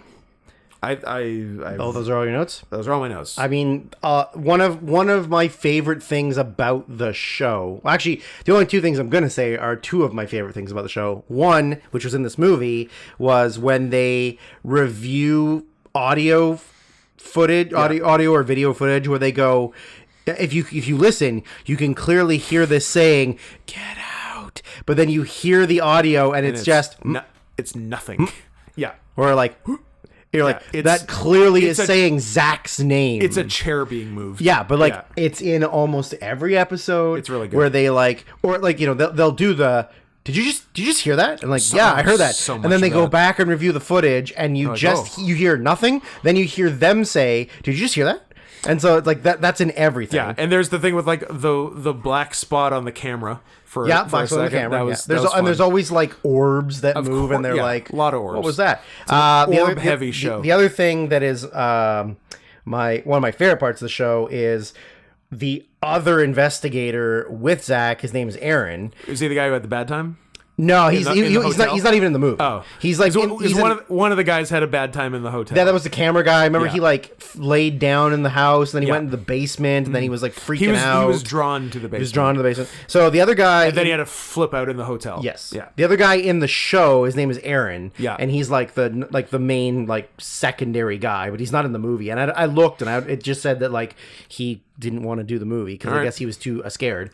But he's one of the best parts of the show because like the early seasons, he very much like doesn't really believe in anything, and he's kind of like, it's a job. He's right? convinced It's a job, right? Yeah. But then I guess over the course of doing it for 18 seasons, so many spooks. You see spooky things, or your body convinces you see spooky things, or whatever. First of all, I'd just like to clarify, I don't believe in ghosts. I think your brain tricks you and convinces you. Is that because they're not real? Probably. Okay. I think your brain convinces you of things that you want to see or think you want to see. Yeah. Or there's lots of like weird coincidences, or you know, like your brain is a very powerful thing. Yeah. Especially when you're scared. And did you know you only use 10% of it? I heard that's not true. Actually, it's not true at all. Yeah, I heard that's not true. You use 100% of your brain. Yeah, because that's how the brains go. You're just not using it all the time. Correct. Yeah. So Aaron is my favorite part because he's like maybe 6'2"-ish, 6'3", bald head, goatee, like big guy, and they always make him do all of the scariest things, and he is a huge baby about it. Like they'll be like, okay, so you know, like I'll pair up with this guy. We'll go. I mean, I know their names, so I'm not gonna say their names. I'll pair up with so and so. We're gonna go to the third floor. You guys just stay down here at like what they call nerve center, which is their camera, like their screen thing. Aaron, why don't you go down to the basement where they said that they saw that 9-foot demon with like horns and claws, and he tried to kill that girl. Why don't you go down there and do some recording? And he always goes, shit, no, come on. And they're like, Aaron, I need you to go in the basement. And he goes, damn it. So then he goes down into this basement of like an abandoned mental hospital and has to sit there in the dark. Yep. And like he'll put out a recorder and he'll talk to like the demon or whatever. But he's always like, listen, I'm not here to do anything bad. If you're here and you want me to leave, just tell me to leave. And like, he's the best part of the show. I don't know why he's not in the movie. Sad. Yeah. But yeah, I don't think I have anything else really to add. I mean, it's very, the show is very fake, but I think they think it's real. Yeah. Like, I think so. I would imagine that a lot of the editing process is like making things more than they are, obviously. Yeah. To make it more entertaining. But I don't know how much, like, I mean, obviously Zach is the guy who created the show and is the main guy in the show, but like none of those other guys I think are like in the editing suite, and they're like, hey, throw this in. So like that's why I think there's a little bit of realism to it, only because those guys are obviously experiencing something, but it's their brain tricking them, right? Because there's like in tons of episodes, there's like you, the audience, can see like a black float way back there. Yeah. But it like could literally be anything. Yeah. Could be one of them walking in front of like a camera or a light or something, and it's just like a weird shadow or reflection or something. So like they do try to debunk things that they can prove aren't what they are, but then they're also like, well, maybe that's it. Maybe this is real. Maybe that was the ghost telling us to get out. Oh, see, it's a get out, Zach. It's a get out, Zach. Clearly, and they're like, yeah, okay, whatever. So how would you like to talk about 2000 and then you add a 4 at the end, so 2004. Yes, no argument on this. Air Date. That's not the. Nope. Air Date. Godzilla Final Wars. From our friend and lover, Antifa Catboy, who does all the timestamps for the movies, for the request movies on YouTube. Well, now I feel bad that his timestamp is going to be 2 hours and 52 minutes. Perfect. Just what he wanted. I hate this. I hate this podcast. I hate you. I hate this. He's a best for last kind of guy. Okay, maybe. Yeah. I mean, at least we know he's listening. Yeah, he's definitely listening. So we start in media res in this movie. Like, action is happening. I mean, there's a lot of action happening the whole time. Yeah. My first note is just the Godzilla music itself is really underrated as far as like those all-time like movie, like Star Wars and I mean a lot of John Williams stuff, but just like all those like very iconic things, and like the Godzilla music is right up there. And I also wrote, and the blacks love it. I mean, that fucking Pharaoh Monch song. That's what I always think of, but like Simon Says Baby is so good. I think there's some sampling of it in a Wu-Tang song as well. Yeah, there's another one. And then did Samoa Joe use one as entrance music that wasn't Pharaoh Monch? Yes. Yeah. He used Pharaoh Monch early ROH. Okay. Then when he was in TNA, he was like an original. Yeah, like a Jim Oliver. Is that his fucking name? Your guess is I think. mine. Yeah. Yeah. So. Wow, wow, wow, wow, wow, wow, wow, wow. Get the fuck up. Someone says, get the fuck up. It's so good. That song is also from what is the Eddie Griffin, Martin Lawrence movie from like the early 2000s? Are they... Is it like a money train, but is not a money train? Yes. Are they on a train? Yes, and there's definitely money involved. But it's not Money Train. That's the problem. But it's definitely on the soundtrack for that. Is Money Train Kelsey Grammer and Edge? Money Train is... I mean, there's a Money Train in 1995 that's Woody Harrelson and Wesley Snipes. Oh, that's actually what I was thinking of. Oh. What's the... You look up whatever Eddie Griffin thing I'm looking for. The Eddie Griffin thing is. I'm gonna money. Oh, is it Money Plane? Is Edge and Kelsey Grammer Money Plane? I don't know. You telling me.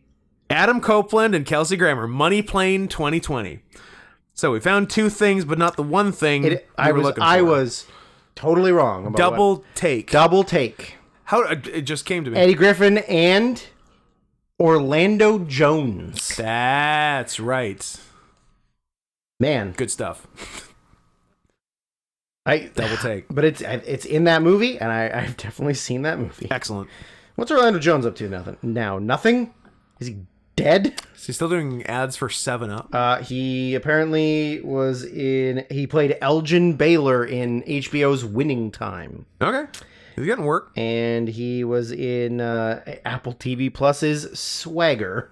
Whatever that is. Sick. Probably not a show for us. Probably not. So I've seen a lot of Godzilla movies, but I had not seen this one. I had not either. I was wondering. I haven't seen a lot of Godzilla movies, and I was wondering if this is the one where they kill 1998 Godzilla. It is not. No, but it's in it. It is in it. It's in it. Yeah. It's the Sydney Godzilla. Yeah, but it's called Zilla, so they don't get sued. I thought it was Zillow, the real estate website. Zillow, yeah, it's Zillow, so they don't get sued. So I have trivia stuff that I guess is interesting, but let's just get through really quick. Well, I guess I only got two. So ever since, this movie has an updated, much newer Godzilla costume. Gojira. Yeah. It's the first one that wasn't made of... Oh, sorry.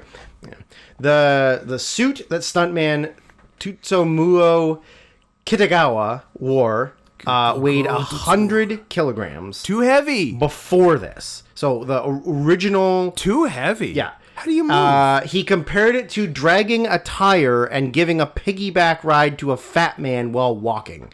For this film, however, director Ryuhei Kitamura required greater flexibility out of Godzilla. I want action. Thus, the new suit slimmed down, weighs 30 kilograms. That's better than 100. Way better. 30's not light, but it's better than 100. So Kitagawa compared 70 versus 220 pounds. Yes. Kitagawa compared wearing the new suit to dragging something light with a child on my back. Better. Way better. Better. And now this I thought was very interesting. Did it make him a scaly? Technically, yes. He's a scaly now. He's one of those people who got their body turned into a dragon. Oh, one of those people. Yeah. Director Ryuhei Kitamura and the Toho Company, who are the ones that own the Tojo? Godzilla, the Toho. Emperor Toho. Hired veteran British music artist Keith Emerson of Emerson, Lake and Palmer to provide the film's score. Interesting. And tracks from popular North American punk rock groups Sum 41 and Zebrahead I contributed to the film's soundtrack since those groups were really popular in Japan. Sum 41's song We Are to Blame will be used, and Zebrahead provides an instrumental rock metal piece, Godzilla vs. Tokyo. This film marks the first time in a Japanese-produced Godzilla film, in its original Japanese version, of popular music artists outside of Japan contributing to a film soundtrack. I remember seeing in the opening credits, Sum 41. I'm like, wait, do they act in this? Yeah. Because normally you wouldn't list a band with a song on the soundtrack in the opening credits. But that's how popular Sum 41 was in Japan in 2004. They're big in Japan. After they had stopped being popular here. Yes. It was like right at the end. I think their year was 02.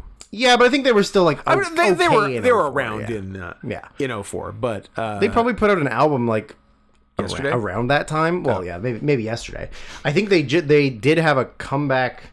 Hell yeah! Last year because they were like one of the headliners for Warped Tour last year. Maybe don't quote me on that because I don't actually listen to that kind of music anymore because I grew up and I'm not a coward. So this movie is bizarre. It's a weird Godzilla movie. I said to you off pod that this movie is big time 10 Cloverfield Lane vibes. Yes. Which was... in that they had an existing movie. They made a movie, or they were filming a movie. Yeah. And then Japanese J.J. Abrams showed up. Yeah. And was like, hey, you know what this movie needs? Godzilla. So then they were like, okay, let's just take this science fiction, like live action version of an anime type movie. Yeah. And then we're also going to have a Godzilla movie that is going on at the same kind time. of a B plot, sort of, sometimes. Yeah. Like, it's not as relevant or as important as the main story. No. Even though the movie's about Godzilla. Ostensibly, yeah. Because so the first clue that I had that this was like that thing was, why are all the fighters training kung fu to fight against a kaiju? Why do they train like this if they're fighting monsters? It was You're not going to hand fight monsters. A really giant monsters. It's very strange. Doesn't make any sense. That being said, in the opening training, there is a twirling flying armbar where he gets the guy in the armbar when they have both jumped 20 feet in the air, and they helicopter their way all the way down to the ground, like one of those seed pods, and land in the armbar. It was very cool. Also, seed pods. The opening credits montage of the movie was sick. It was really cool. Yeah, it was like Godzilla through the ages. Yes, I like that. That was really cool. That was cool. I like that a bunch. I think I read that this was like their way of sort of, because this is like the might be the 50th anniversary of the original movie. So they were like, because 54 makes sense for the original. I mean, do you want to look at the criterion? I'll tell you. It's been about 9 years since something happened in Japan, and we're ready to make monster movies about it. Sounds about right. Yeah. Hey, how about the fact that Don fucking Fry showed up and he's all over this. Had a way bigger part than I thought he would be. Don Fry is to Godzilla Final Wars as Mark Cuban is to Sharknado 3. Oh hell no! I'm like, oh, you're in this much more than I thought. Yeah, I thought he would make an appearance, say one or two lines. He's a character. Maybe die off screen, and then we would never. This is a Don Fry movie. Don Fry. It's based, and I was proven even more right later, but between just seeing Don Fry and the flying armbar, I'm like, oh, someone involved in the production of this is clearly an MMA fan, which in Japan 2004 is a good thing to be. Yep. Fucking Absolutely. 2004 Pride. That's that's some peak shit. Prime Pride. Yeah. Yeah. Don Fry was like an early-ish UFC guy, and then went to Japan and fought in the major UFC of Japan for a long time, and has had like 400 professional fights. Yeah, he's had so many fights. He's tons of fight. He also did professional wrestling. Yeah. He's maybe noted for having one of the most entertaining fights of all time. Yes. If you've ever seen a GIF or a I was gonna say, if you've seen one GIF of Pride ever, Don Fry's in it. Two guys starting a match, they back up into a corner and they just start throwing punches without protecting themselves, and it's him and a giant Japanese guy. That's Don Fry. Yeah, that's the one thing you, the listeners, have seen of Pride. Yeah, it is him and now paralyzed Yoshihiro Takayama. Still alive though. Still alive. Quality of life, not fantastic. I don't remember what my next note is, but this is before I saw Masakatsu Funaki as another character. Yes, I mean there's another big one later on too that shocked me. 2022 Noah title holder. Yes, Masakatsu Funaki. Funaki. GHC national champion. Stole it from his own stablemate.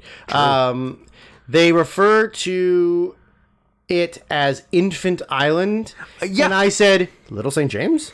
I wrote Infant Island ? It was that was a very confusing aside that they did with the whole Infant Island thing, because they were trying to give some lore. Yep. But it was weird. But does that mean that the Japanese were hip, or the Toho company was hip to Little St. James in 2004? I was gonna say, talking about Infant Island in 2004, ahead of the curve. I'll tell you that. You knew it. Yeah. My next note was, my favorite, white guys who live in Asia getting roles. But then I wrote in brackets, I guess also black guys who live in Asia getting roles. But then it turns out that was actually filmed in the United States. Oh. I looked it up afterwards and was like, what the fuck? Why would you go to America to film one scene of a creature killing like a jive turkey and a cop? Yep. But that is one of my favorite things in Asian cinema, is when you need to get a white guy henchman. Let's find the white guy. But who's not even an actor. Nope. Just who's a white guy that lives in Japan. Do you know a white guy? In the Do movie. you know a white guy? Do you know a white guy? Yeah. Oh, you're a white guy. You're in. You're going to be in a major motion picture. So we kind of get... They have a dormant alien cyborg monster. Yep. Just hanging out. Just chilling. Hope nobody fires him up. But then a bunch of every classic kaiju character, all of them from the Godzilla lore, all just like appear at different places all over the world, including Vancouver. We had Vancouver repping. Well, I'm gonna get to that in a second. Oh, okay. But they show. My next note was, there's my beautiful girl, aka the one from the '98 Godzilla. Yes, because I love that movie. Then I wrote, Godzilla was so mad about how bad the 1998 Godzilla was, but then they come back with this like awful 2004 CGI. Yeah. Like they were mad that they made it like more of a T-Rex, and that the CGI looked bad, and that it wasn't acting like Godzilla, and then you come back and there's just some of the worst CGI I've ever seen. There's some bad CGI. I think they were mad that 98 Godzilla was too jacked. We need a chunky Godzilla. We need lower like a pear shape. We need punch. Yeah. We need a pog. We need a pog Godzilla. Like I said, the kaijus are appearing. Fat ass white dragon. Maybe he's not white though. Although he hasn't spoken. True. So But yeah, the kaiju start appearing like everywhere in the world. Yeah. And so it's like Paris, Shanghai, Sydney, Scottsdale, Arizona. Yeah. Like, because it's the desert. I don't know. And then straight up Vancouver. Yeah. But like, why does Arizona get a kaiju? It's That's so interesting. weird. Yeah. So yeah, I mean, they all appear, and then the government or the NATO or whatever is like freaking out, and then a spaceship appears. Yeah.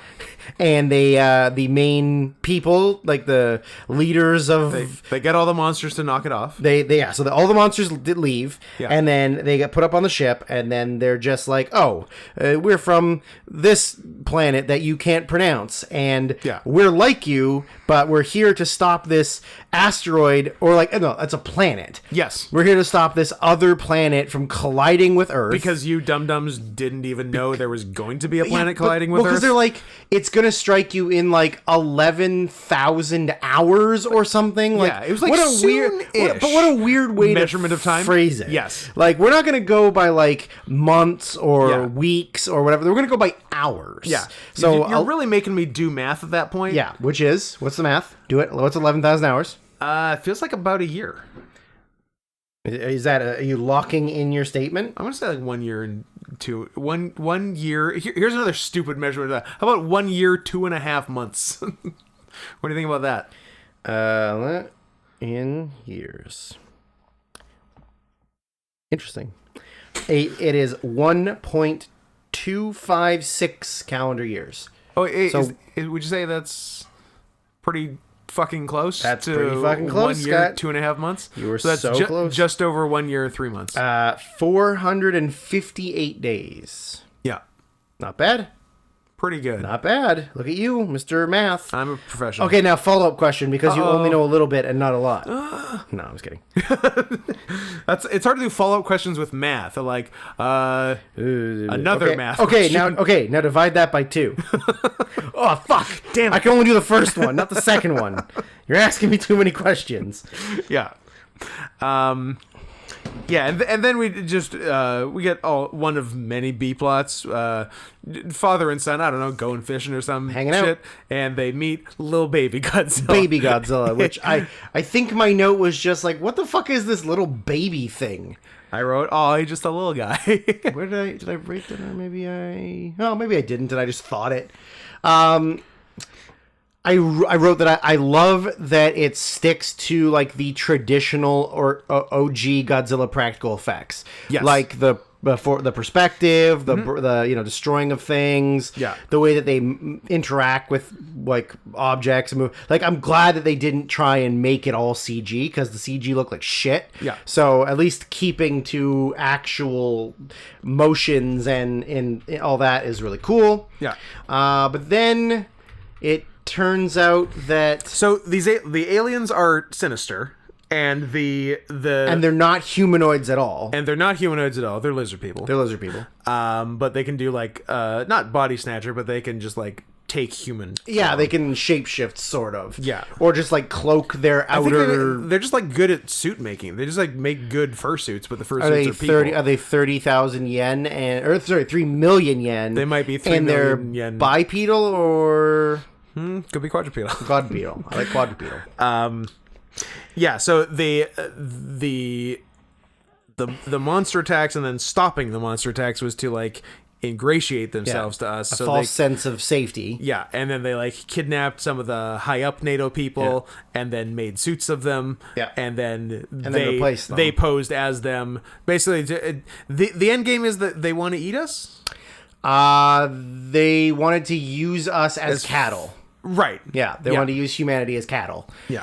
So, but then some of them figure out that they're not real, including Don Fry. Including Don Fry, who don't take no shit. Don't take no shit. And Don Fry has like the most manly, deep, like raspy Texan voice you've ever heard in your life. Perfect. Like, it's great. It's fucking so perfect. good. Oh, and we didn't even so like the people training hand-to-hand combat at the beginning, they're mutants. Yep. Because I guess the way we got the mutant DNA in the first place was something in common with these aliens. Because the aliens can like activate that gene or that extra chromosome Yeah. in mutants on Earth, because the mutants they have like heightened abilities, so like they're used for monster fighting, so they can, I don't know, put the 20-story monster in an armbar, I guess. Yeah. Well, why not? Why not? But yeah, so they can like activate the dormant whatever in the mutants and make them do what the aliens can make them, the on Earth mutants do what they want. Yeah. So that was, I don't know, a part of it.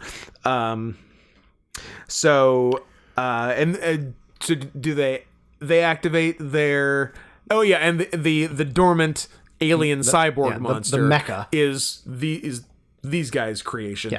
Yeah. So they activate it.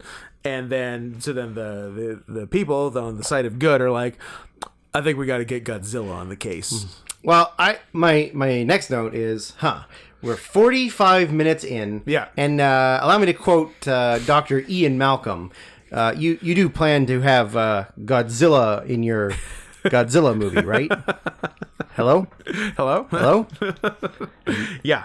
That was. I mean, I know it's a Godzilla thing that like he doesn't appear right away, but like we're almost halfway through the movie, and there hasn't even really like usually because it was a different movie. Exactly, right? So like usually in some of the most of the other ones, you get like maybe a glimpse or like a reference or something, but it was just like, oh, so now we've done aliens, we've done lizard people, shape shifting, we all these other monsters, and Mutants. we're like, well, guess it's time we include Godzilla. I guess we got to do a Godzilla. We've done the other 5 things we had to do. Yeah, so he's been like encased question mark, like under a mountain in, I don't know, Antarctica maybe, but also anywhere. I guess somewhere with cold mountains. I mean, that's kind of the entire Godzilla lore, is that he like hibernates. Yeah, but this one like started with Don Fry and co. like zapping him. Oh, that's back right. Yeah, into that's right. Mountain. That's right. Or whatever. That's right. So at the glorified security guards manning the station are more MMA guys. Yep. Gary Goodridge, and I had to look up the second, Ray Sefo. Ray Sefo, yeah, I had to look that up too. Of K1 fame. Yeah.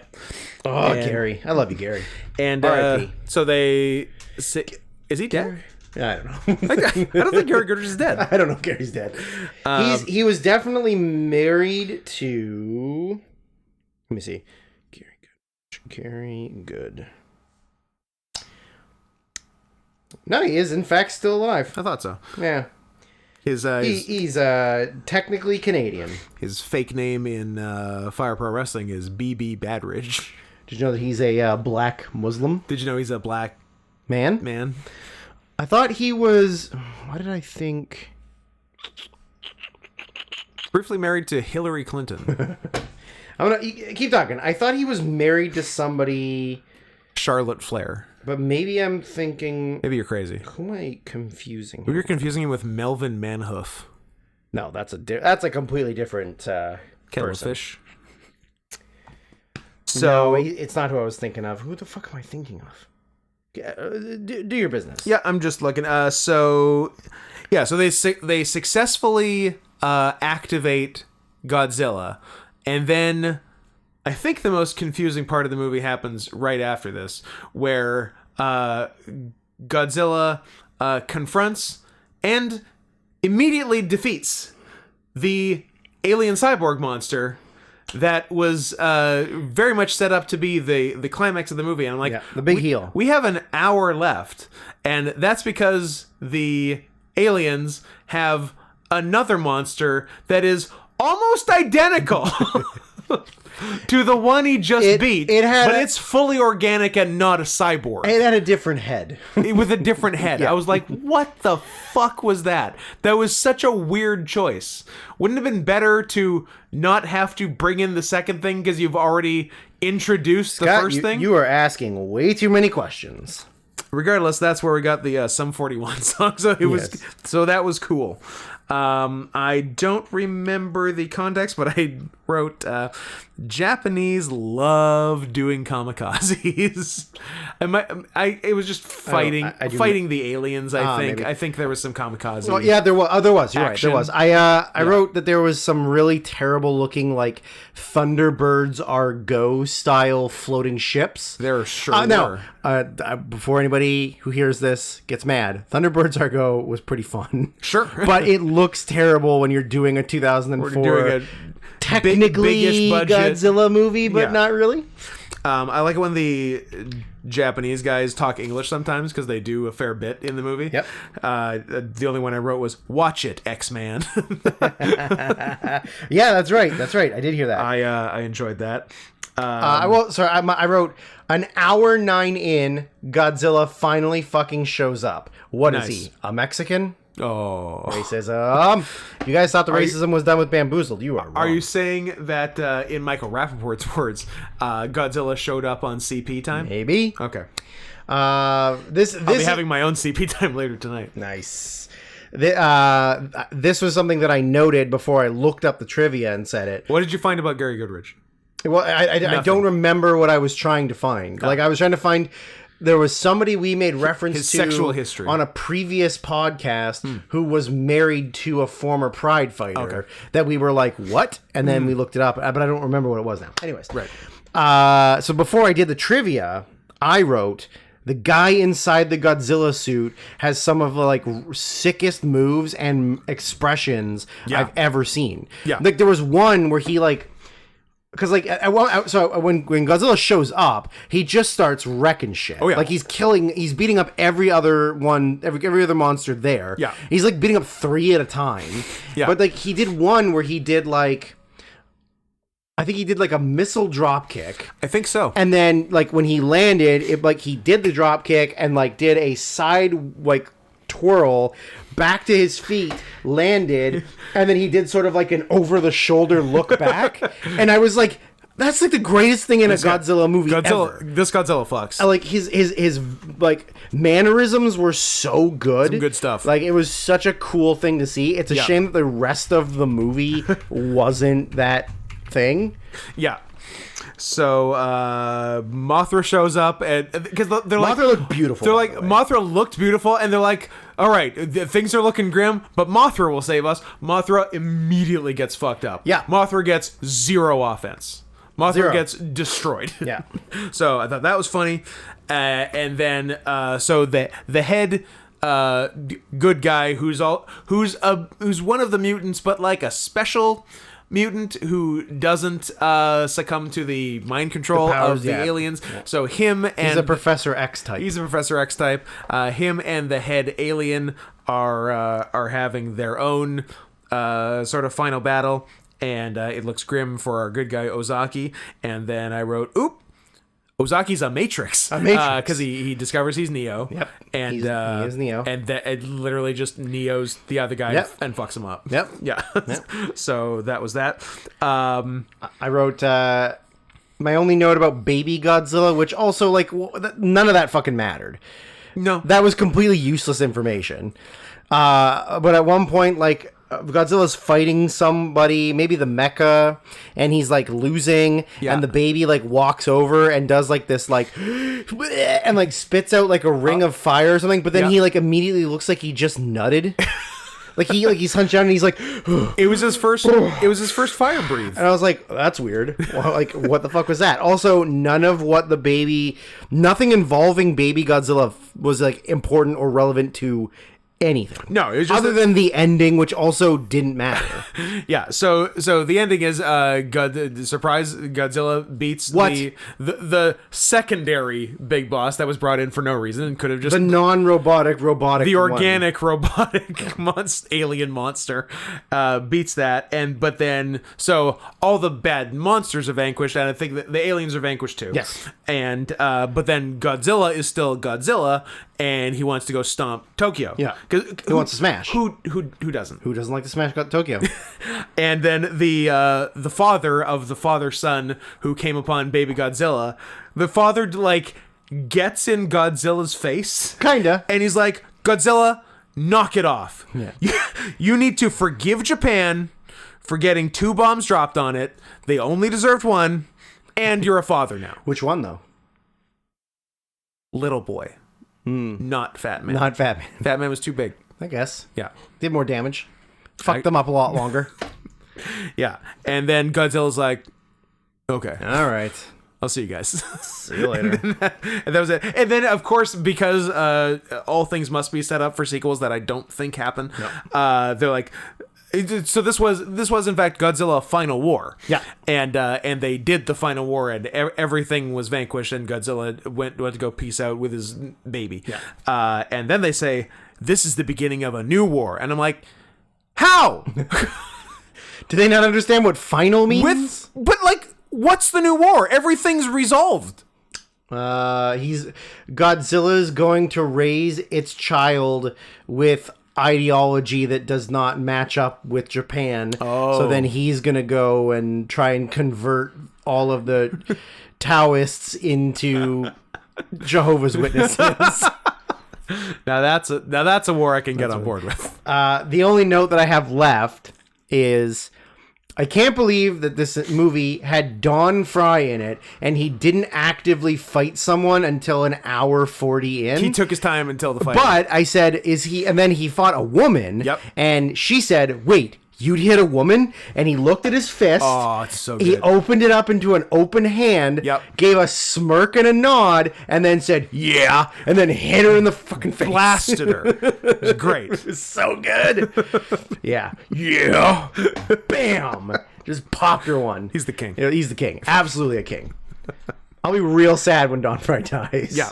He's a man's man. He's a real man. Yeah. None of this iconic pussy mustache. shit. Yeah, one of the best mustaches. Fantastic. Best mustache, deep voice. Yeah. Just like almost 300 pounds. Stars and stripes tights. Stars and stripes tights, yep. Yeah. Just, a real man's man. Yeah, something we could never aspire to be. Yeah, they don't make them like they used to. No.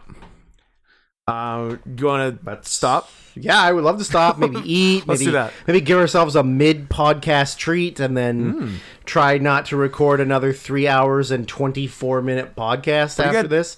At least we did one more movie. We did one more than previous times. We're well ahead of the game. This is the best we've ever done. Maybe. No.